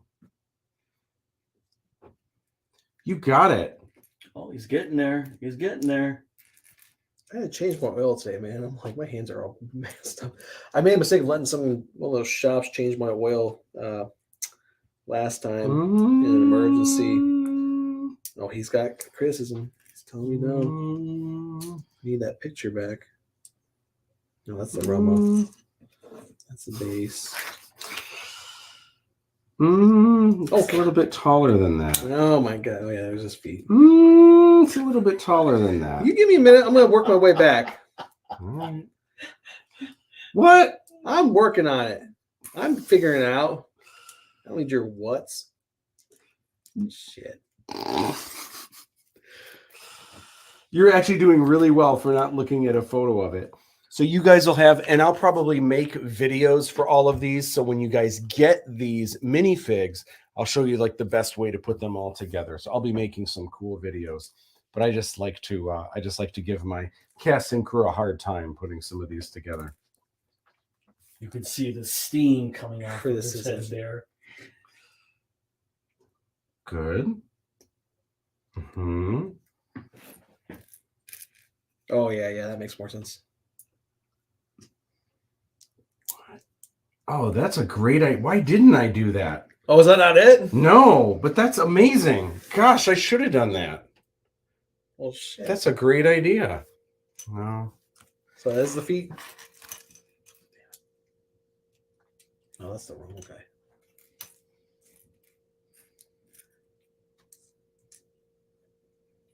Okay, I know where that goes. And it always comes with an extra hand, these figures. I don't know why. I haven't had one break yet, but maybe they break. So all of these minifigs always come with an extra hand. Go figure. No pun intended. Go figure. Now, when you got these, did you have much input on how they were sort of created, or not? Oh yeah, absolutely. I designed from head to toe. No pun intended. Yeah, well, some of them have printing. There you go. There you go. See, what you can do when you have kids one day, you can be like, oh, no. Just let them play. Let them play. That's true. Figure it out. That's true. Probably let them eat it. I'll go back and forth. I'll figure it out. See, he wants to play. That's what's really going on. He wants to do this. Yeah. He's like, oh, let me help you. 5 hours later. Dad, let me do it. It looks good. And it's tall, right? Oh, wait, you got the chest on backwards. Chest is on backwards. There you go. Thanks, Dad.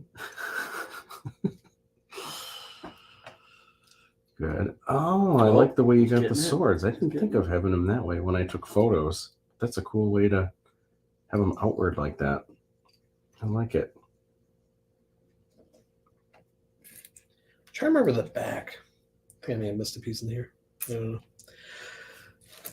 I don't get the face. That's the part of the story. The face is real easy. I'll show you the face. I got this. I tried a bunch of different things where it was going to print on the face, and then instead we went like that and just put a giant lens on front. I had this piece right. Oh, that doesn't go there. Excuse me. Big lens. Okay, don't quite see how these go on the side of the head. The little. You have to add those to, son. You have to add these to these. They're like the levers. The lever pieces. Oh. Right in the front. I'll make that joke forever, by the way. Right in the front? Never mind. Business in the front, party in the back. This is like that, okay, something's wrong here. Looks good. Oh. What were the handles like on those swords? Say again? What were the handles like on those swords? What were they like? Yeah, in real life. Oh, you're giving me clues. Gosh, I'm trying to remember those things. Oh, they look cool back there. They do look cool back there, actually. You know what? So let me do it my way. I think I'm improving this. You see, I'm improving this. See, now this is one of the areas that Matt can benefit, is getting more outside perspectives. You're like me. You run solo too much. Yeah. Every once in a while. Yeah, but then it's too many cooks in the kitchen. Yeah, but once in a while, it saves you. It's an old classic. You get a fresh set of eyes. Yeah.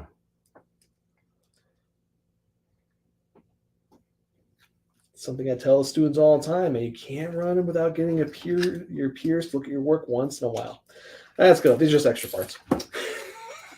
Well, here, you want me to show the Romo really quick? Yeah, is that the Romo?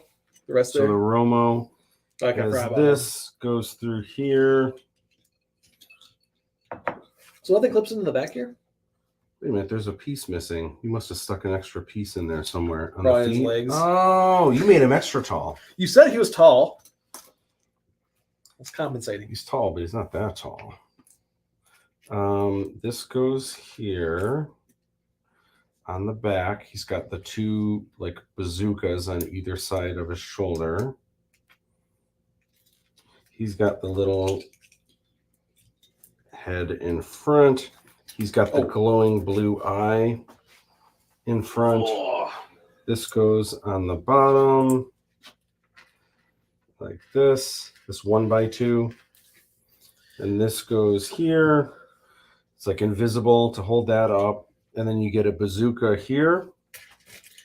It's fun to stay at the You get a bazooka here. YMCA. And then this is kind of loosey goosey on here, but young man. there's your little Romo. Woohoo! Isn't that fun? It's fun to stay at the ALL. I cannot spell that. Extra hand. There we go. Anyway, very exciting. 36 pieces. Actually, with the extra hand, it's 37 pieces. It's the most pieces that come in any one of these minifigs, and there's 10 of them total for characters from the first film. Cannot wait. Do I get one of these? I think I have one of these in my backer kit. I can't remember my Kickstarter pledge. I forget what I did. Oh, well, I'll have a bunch for you. Love that you guys are giving these great artists a platform in your contests. Way to go to all the artists and winners. Amazing work. Thank you, Marilyn. Go, Tom. Go, Tom. You can do it. Give that man an extra cocktail for his efforts. Absolutely. Another candy bar drink as soon as you finish that one. Matt, you are so funny. It's like you're like playing the hot and cold game. I am. Give him a hand. Need a hand? It's punishing. I got an extra one not right being able to help. There you go. Extra hand. You're really good with the puns, Marilyn. I need to have you on the show. Missing a piece. Well, told him to give him a male appendage. That's right. Anthony Lafata says, I don't know why I never see notifications for when you go live, and I have it set to get notified. Interesting. Yeah, I'm not sure. But every Sunday at 9 o'clock, set your alarms. Wants his money. Mark it down, and there you go. So there is the Red Star minifig. Can't wait to start sending these out. So I mentioned a little bit earlier, but I'll mention it again. I'm going to start scheduling the private screenings for my executive producers and for those of you that got the red carpet experience. All of the IMDb credits are out now, and I'm going to start scheduling these this week. Bear with me, though, because I can only schedule one at a time or two at a time. And then once I have those scheduled, then I can get another 2 people on board. But I can't just contact everyone and say, hey, when are you available? Because then it'll be mass chaos and everyone will be like scheduling on the same day. So it's just, I have to kind of do this in baby steps. I would love to have them all scheduled this week, but it's just a matter of how quickly do people get back in touch with me. By the way, there is still some availability. There are a couple spots left for the red carpet experience for you and your +1 to see the first Aladdin 3477 film with me before anyone else in my own private theater. And I'll be scheduling for these soon, but in the backer kit store, which I don't have a link handy, but if you check out my Facebook and Instagram, you'll see links there on how to get into the pre-order store.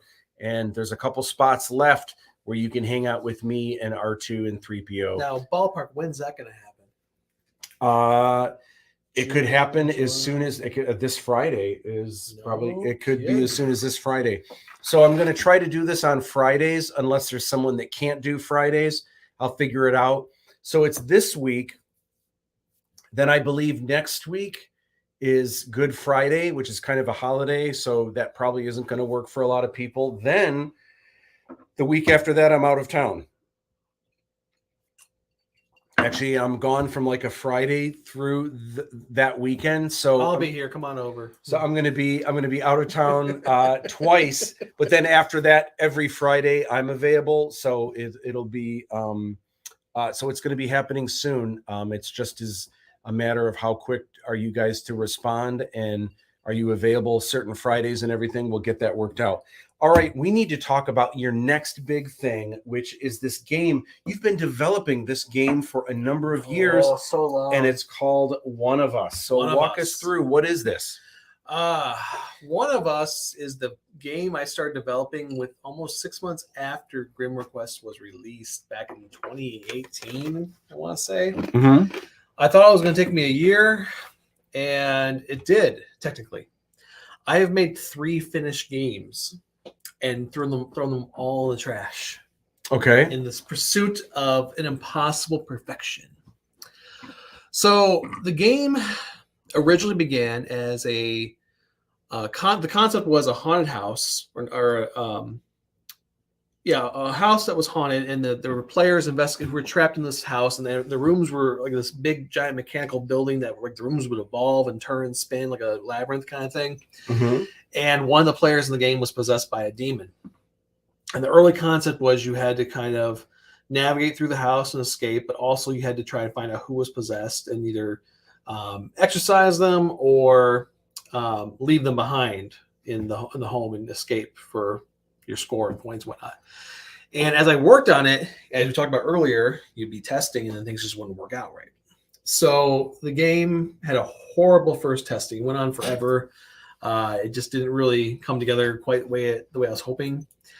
And then I started kind of changing the theme a little bit based on out of necessity. So it was this constant weird chase I was doing, trying to make the game work, where I was changing the premise a little bit and adjusting things, bringing new ideas, new concepts. And after the second game, it had changed so much, it was not even a shadow of the first game. And then by the third one, which is what I've been working on now, it finally found the rhythm that felt right with me. I found the theme that made sense, the style, everything changed. I went from being originally it was very cartoonish and like very South Park looking illustrations, very comical. Mm-hmm.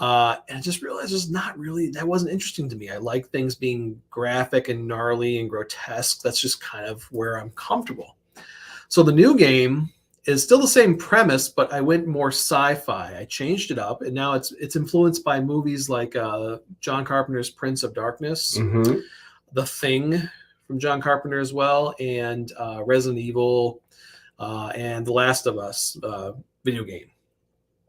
And the way what's happening now, it's a classic story of this island and the small isolated town on this island that is a research facility known as Steel.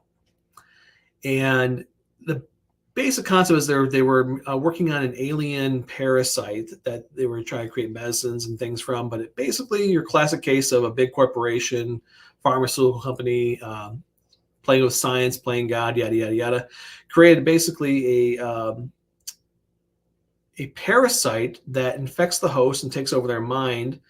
The Faculty, the movie The Faculty is another influence. Okay. Where there's a queen that's controlling everything, and they're slowly kidnapping and taking over the minds of other players in the game with the goal of escaping the island and spreading across the planet.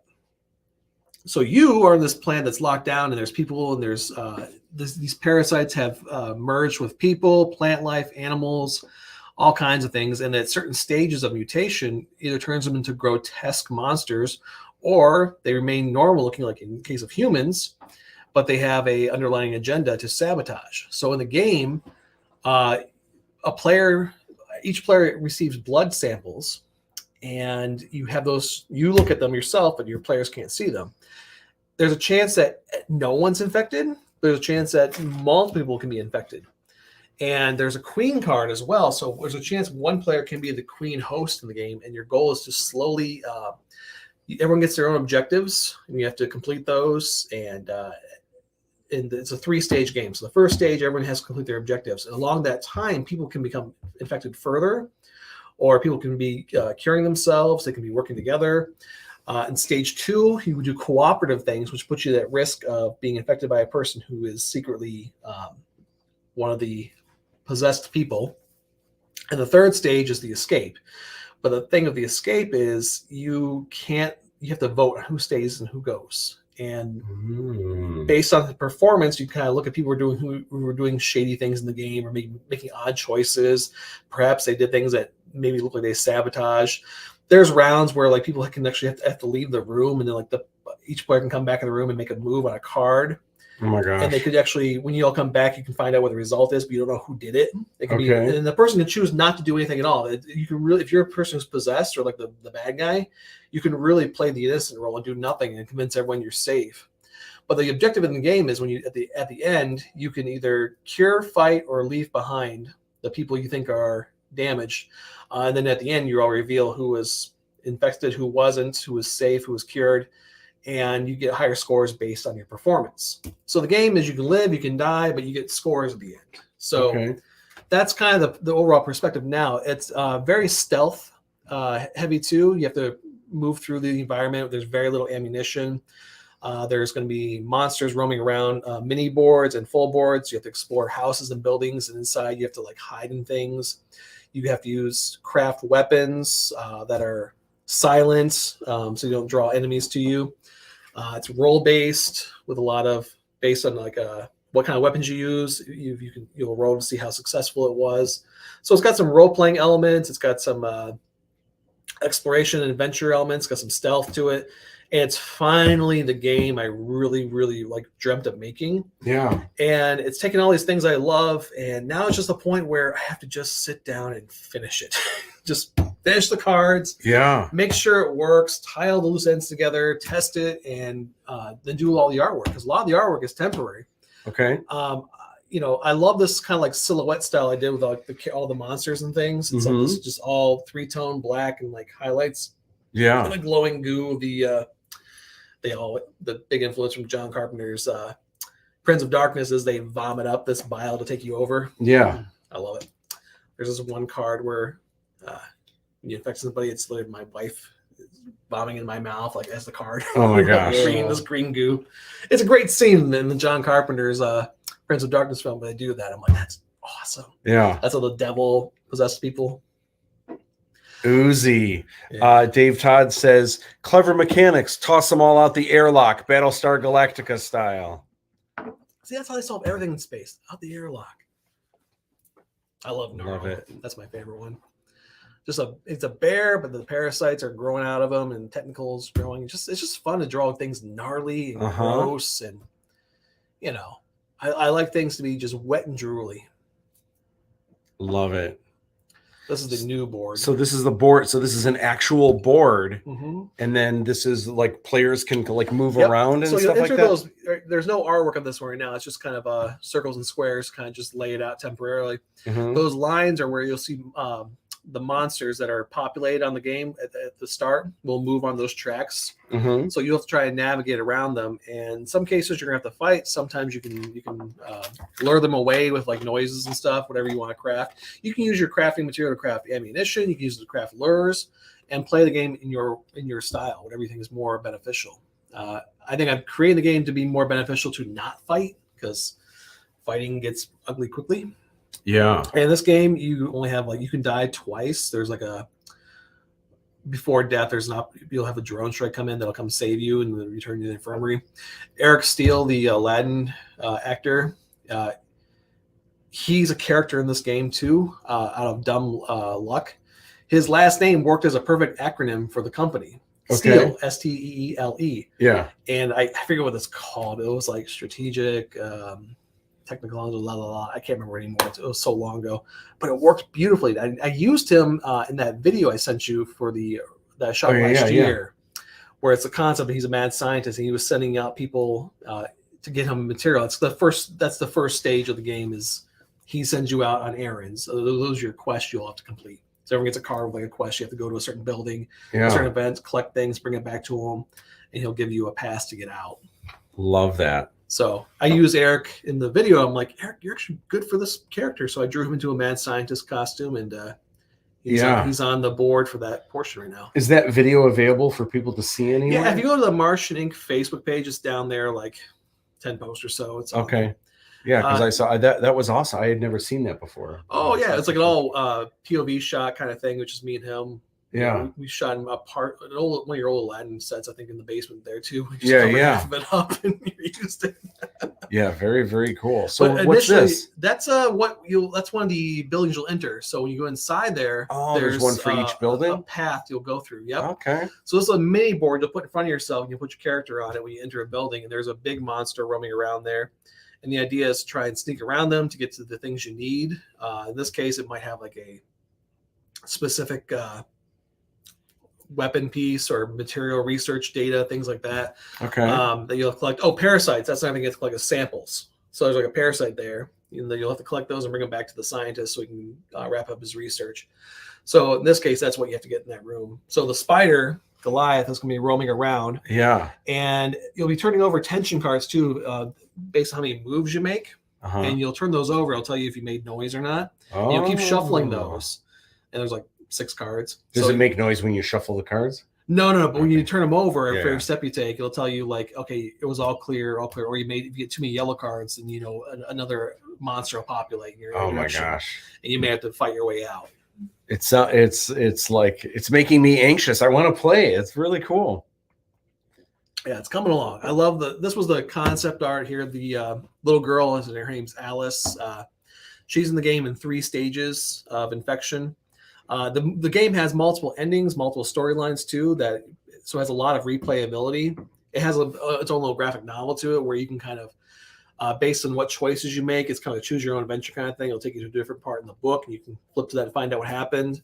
Alice is one of the main characters. She's one of the daughters of one of the scientists. Not to spoil anything yet, but she can either live, die, be saved, or fought. That's cool. Yeah. So I have a random question. So you've been working on this for years, since, if I'm not mistaken, before COVID. Just randomly.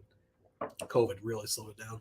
Well, not only that's not my question. My question is, did COVID play into any of the decisions you've made since, just when we had this crazy pandemic and just like being infected and everything, and how the dangers of that and everything else? No, not particularly. This was all kind of locked in before that. Just like sci-fi and just a lot of those kind of games I was enjoying playing, a lot of movies I loved.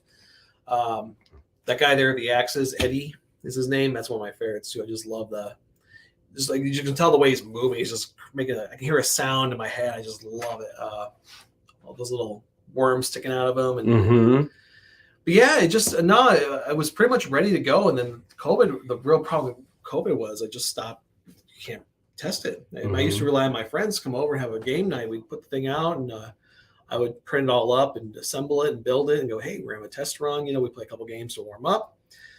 And with COVID, that was just a no-go. And then with a baby, it's hard to have people over making noise after 9 o'clock when we go to bed. Yeah. So right now, this is now my new focus. I've almost gotten to the point where I've almost had to just finish it without testing. Of course, I will test it before production. But I've just kind of in my head kind of going, let's just play it all out in my brain and make sure everything works together, and then have the baby test it. She'll be old enough if this goes on any longer. I think that even says coming spring 20. Oh, this one just says coming soon. Oh, good. There's one in my convention booth that says like coming spring 2020. I'm like, oh, geez, I have to just mark over that. So funny. Yeah. So I wanted to chat real quick. I wanted to chat about Mandalorian because you're my first guest since Mandalorian has been back up and running with season 3 that we can chat about Mando. So I'm curious your thoughts. We're halfway through already. Are we really? Yeah, 4 episodes in. Is it 4? The last episode I finished was the flashback of Grogu being saved on Order 66. Yeah, that was last week. That was last week? That was okay. I was making sure it wasn't one like last night that I missed. I don't even know what day it premieres. Yeah, Wednesdays. Okay, because dad life is seriously. Yeah. Like so my impression this season, I kind of like that it feels less serial. It's kind of like just classic adventures right now. That's something a lot of shows are missing. Everything feels like they have to get. Everyone's trying to go somewhere right now, like with a big story, or they have to like try and tell like they have to tie into something else. And I would like to see Mandalorian kind of go like the way of the old shows, like X-Files and stuff. Like, just give me a fun episode or two. Yeah, new adventures, new places to go. It doesn't always have to be a big picture episode. So I'm hoping we go see a little bit of that happening. Like I think the last one, like it wasn't the whole thing with the dragon bird thing. I mean, I felt a little cliche. We've seen that same thing a million times, even in the Star Wars world. Like I think the Ewok movie, like the exact same thing happened to that movie. So that trope was a little overplayed for me. The whole like, a kid and the giant eagle's nest thing. I'm like, how many times are we gonna see that? You're in space. Give us something more than that. Yeah. But I appreciate just the fact that they were just kind of like having fun making their own lore, not just showing us Easter eggs all day and like pandering to us to show us like it's all going to tie together to this big thing, guys. We promise. Yeah, and that's kind of what I thought the season was going to be, and I actually wasn't as much as I was looking forward to. Of course, new Mandalorian. Of course, I want to see it, but I thought they were really going to go in the direction of saving Mandalore, and we're going to have all these Mandalorian. We're going to have the Owl Sisters again, which I just in the previous season. I wasn't really into. I call her Boca Raton. I know that's not her name, but I always forget because Boca Raton is where, which is where in 2 months where I'm going to for my second vacation, in Boca Raton, Florida. But Boca Raton, I just wasn't really into the character before. Sure. Just because I had seen the Clone Wars, but like it was going in I felt like it was going in a direction where it was just serving fans of the Clone Wars. Yeah. But for everyone else who maybe isn't an uber fan of the Clone Wars would just be like, and I'm supposed to care about these characters. Why? Right. Why do I care about these characters? But I feel like so that's what I thought this season was going to be, is just all things going back to the Clone Wars. And if you were a fan of the Clone Wars, you are going to love this season. But wait, there's more. Yeah, and I thought that's the direction they were going to go, the Clone Wars was cool, so I would have been into it, but I just feel like, but like watching it with Casey, like, is she going to be into it? Everything else. So I'm just really happy to see that it hasn't been that, and they've really done a lot with Boca Raton, is what I call her. I really like her character now, and I think the thing they're doing with the helmet and she's reluctant, but like she's got some choices to make now. Like I really dig where it's going. I think it's going in a good direction. I think she's going to ditch it. Yeah, I think Mandalorian's going to do awesome. Not this season. Gosh, yeah, I wonder. If I was writing the show, that's what I would do. I would. Really, I like it better when they have the helmets. I want to see them give up the servitude to tribalism and all that. I want to see him kind of look at the ways of this lifestyle where you're forced to follow all these rules, even when they don't benefit you and they don't bring you any joy. Yeah. And I feel that way about a lot of things in life. Yeah. And I like to see when people kind of look and go, why do I have to do this? Life is short. We are not infinite. Why do people always feel the need to be a part of something that takes away the little bit of pleasures we have in life? And I feel like that's how when I look at the Mandalorian culture. Sometimes I look at all their rules and their lore and their kind of religion in a way. Mm-hmm. And I kind of look at them and go, take the mask off. Don't eat how much easier it is to eat a pizza without. I know they will go away and they eat their food in private. Logically, I agree with you 100%. Right. Visually and like what Star Wars is, I disagree 100%.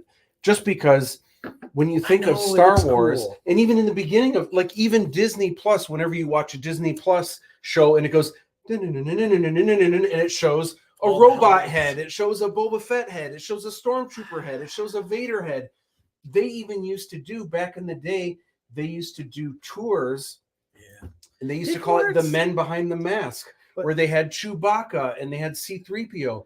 And one of the things that I love, and actually, did you ever see the mask in battle when you need it? Just like riding a bicycle helmet when you're on a bike, when you're on the bike, but when you're off the bike, take the thing off. But think about someone like Boba Fett. Boba Fett used to be the most intriguing character in Star Wars. And taking his helmet off was the worst thing that ever happened. Oh my gosh. Yeah. And they showed him as a little kid. Even worse, no one wants to see Boba Fett as a little kid. What were they thinking? Like that Pat Oswalt. No disrespect to Daniel Logan, who's totally cool. But I just feel like they just explained that. And then in the book of Boba Fett, oh my gosh, where they went with that, it was just so unnecessary. All the things that people never asked for. There's an amazing bit by Patton Oswalt, the comedian. Do you ever hear his bit on Star Wars prequels? I may have. There's a rant that he did. Is that the one? It's genius. If you ever, I'm not gonna try and imitate his bit or anything, but if you have the time, go on YouTube and look up Patton Oswalt and George Lucas, and he's just if he can do anything in the world, he go back in time and smash George Lucas in the face with a shovel before he makes the prequels, which is kind of overkill. Yeah. But he goes, "Oh, you're George Lucas. What do you got there?" He's like, "Well, I'm writing the prequels." He's like, "Oh, cool. What do you do?" "Well, the first movie is you're gonna see you like Darth Vader." He's like, "I love Darth Vader with the helmet." Is he gonna be he's like, "Well, in this movie you're gonna see him as a little kid." He's like, okay, is he gonna be like a little Damien Omen, like, using the Force and doing evil things? Like, no, he's just, he's a kid and he loses his mom and he's sad. Yeah. He's like, oh, okay. Well, do you like Boba Fett? He's like, oh, I love Boba Fett. Well, in the second movie, you get to see him. Oh, he's gonna be like, running around like a Mandalorian and shooting things. Like, no, he's gonna be a little kid and his dad's gonna die. He's gonna be sad. He's like, okay. So funny. It's true though. From everything I've read, we're going to see Ezra and Thrawn in the finale some way. I'm all about it. And I loved Rebels, but I just hope whatever. And I love Grand Admiral Thrawn, obviously, from the Timothy Zahn books. But I just hope they do it in a way where it's not deep cuts, and the only people that are going to appreciate it are people that are heavy into. They've been doing well at that, especially this season. I think it's been really cool. So like my wife never watching the Clone Wars or the Rebels, and she follows it just fine. Mhm. And I think that the show does a good job of kind of making sure that you don't have to have all that information in the background. Like they give you enough, Mhm. Justin says, "Night, everyone. Thanks for hanging out. I wholeheartedly disagree. Boba was my hatred character next to Han Solo until Mando." Book of Boba. Oh, interesting. It's interesting how everyone's got a taste. Everyone's got a taste, and maybe because I grew up with Boba Fett when the original movies and the action figures and all that. Save that holiday special. Would love to help Tom get his kids' books into some of our schools where the librarians or teachers can read them to the kids. Get you some feedback and exposure. I can get you into elementary or middle schools. Let me know if you're interested in being a guest author sometime. Matt, Absolutely. Let me know if you need a professional hostess, bartender, or popcorn popper for the premiere movie night with Matt That's dates. beautiful. Awesome, Marilyn. Thank you, Marilyn. That would be amazing, and definitely. We got to get you Tom's information so that we could do that. That would actually be really cool. You can email me at tom@martianinc.com. Tom@martianinc, INK, Yep. not INC.com. Most hated. Oh, maybe he meant the other. What did he say here? Was the most hated character to Han Solo. Yeah. I think it's always very brave when a fan admits that they don't like Boba Fett. Because so many people get so it's almost like you have to like every character. I'm like, you know what? No, you don't. Mhm. Like Boba Fett is cool, but to be fair, how many minutes of screen time Boba Fett have in the original trilogy? 2 minutes. 7, if that. Well, I think the thing that was cool about him, and again, this is as a kid where you didn't really care about. It was absolutely the costume And the toy. You didn't know the toy, all the weapons and stuff that he had, and it was mysterious. You didn't know if it was a person underneath or whether it was an alien underneath or whether it was a robot underneath. I mean, you really didn't know. I went through that when I painted Gwendolyn Christie as the Captain Phasma. Is it Phasma? Yeah. When they announced Force Awakens, the moment I saw her, that's all silver titanium kind of stormtrooper outfit with that cloak on the shoulder, I was like, that is the most badass looking stormtrooper I've seen in decades. I painted it immediately.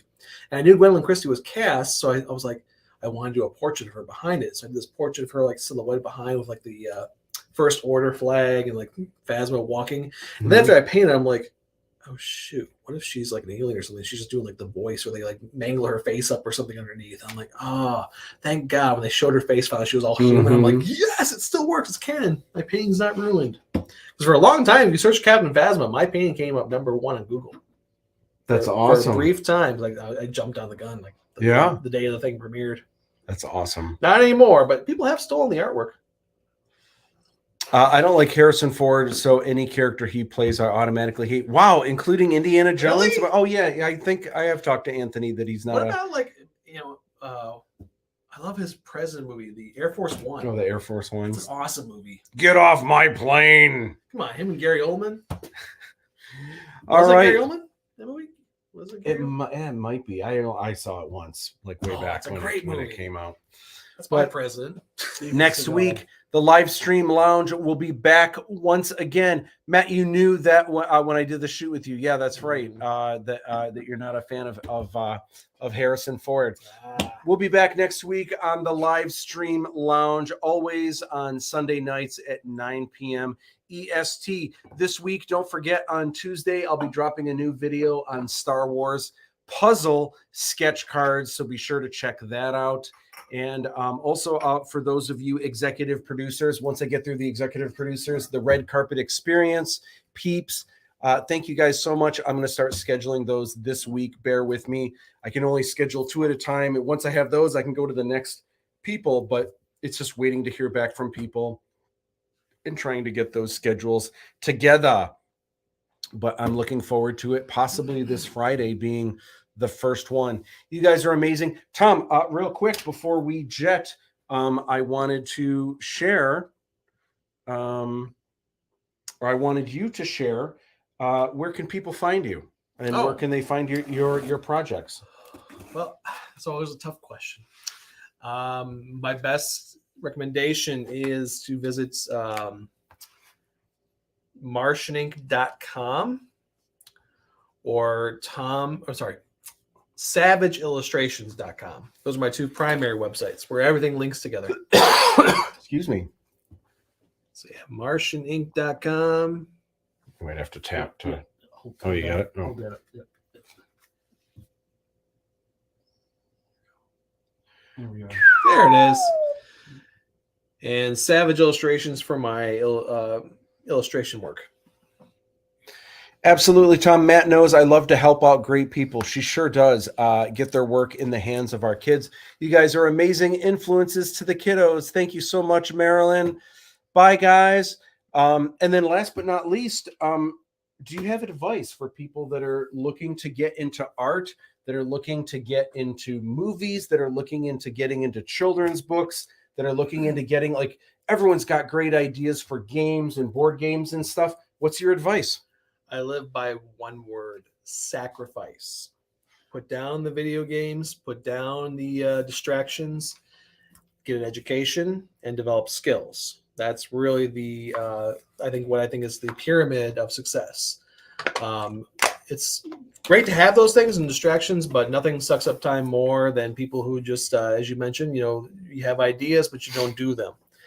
And don't be hindered by the quality of work of the peers you admire. There's no such thing as talent, in my opinion. There's always skills, and skills can be learned and grown upon.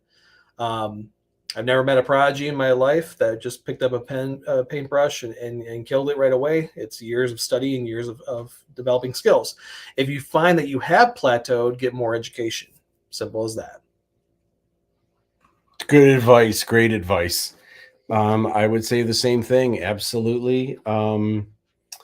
I think, a lot of people talk about talent and think people that are born with it. I think it's 2 things. I think it's desire. It's inspiration. That's exactly it. It's inspiration when inspiration meets perspiration. So you have to practice, but you also have to be into it. Yeah. So I remember when I was a kid, I had to practice piano for an hour a day. And I just hated it. I wasn't into it. So during that time, I never got better until I joined a band, and suddenly I was in a band with Scott Conley, and girls started paying attention. Like, oh, you're a rocker now. You're in this band. Oh, that's the real advice. If you want girls, get good at something. So, but the thing that was interesting was then I continued my piano lessons, but because I suddenly cared about it, I went from not improving at all to I was improving so quickly. But you have to practice. You could want it, but if you don't practice, you're not going to get better. And you could practice, but if you don't want it, so it really is the combination of passion and putting in the time. You definitely have to have passion if you want to make it. That's something my wife has so many interests, and she's always trying to find her own niche and things she wants to do too. And I'm always like, you gotta think about the thing you're the most passionate about. If you really love one thing, put your energy towards it. You can have a million hobbies and a million interests, but the thing you're passionate about, if you want to make that your career, that's the decision you have to make. Yeah. I almost went into film instead of art. I still wonder if I made the right decision sometimes. Came to a toy cost for me. Mhm. And landed on stay with illustration, so I did. Every once in a while, I kind of go, I'd kill as a filmmaker, though. Mm-hmm. Well, and it's so cool now because today everyone's got a film studio in their back pocket, They do. which is They is do. cool. Marilyn Michelson Clark says Passion, which that was the name of the rock band I was in. She remembers Really? from high Nice. school. But all right, guys, That was you sitar. are amazing. Thank you so much for hanging out with us, and I will see you guys next week. See you, Mike. Thank you so much. Mike. See you guys next week on the lounge.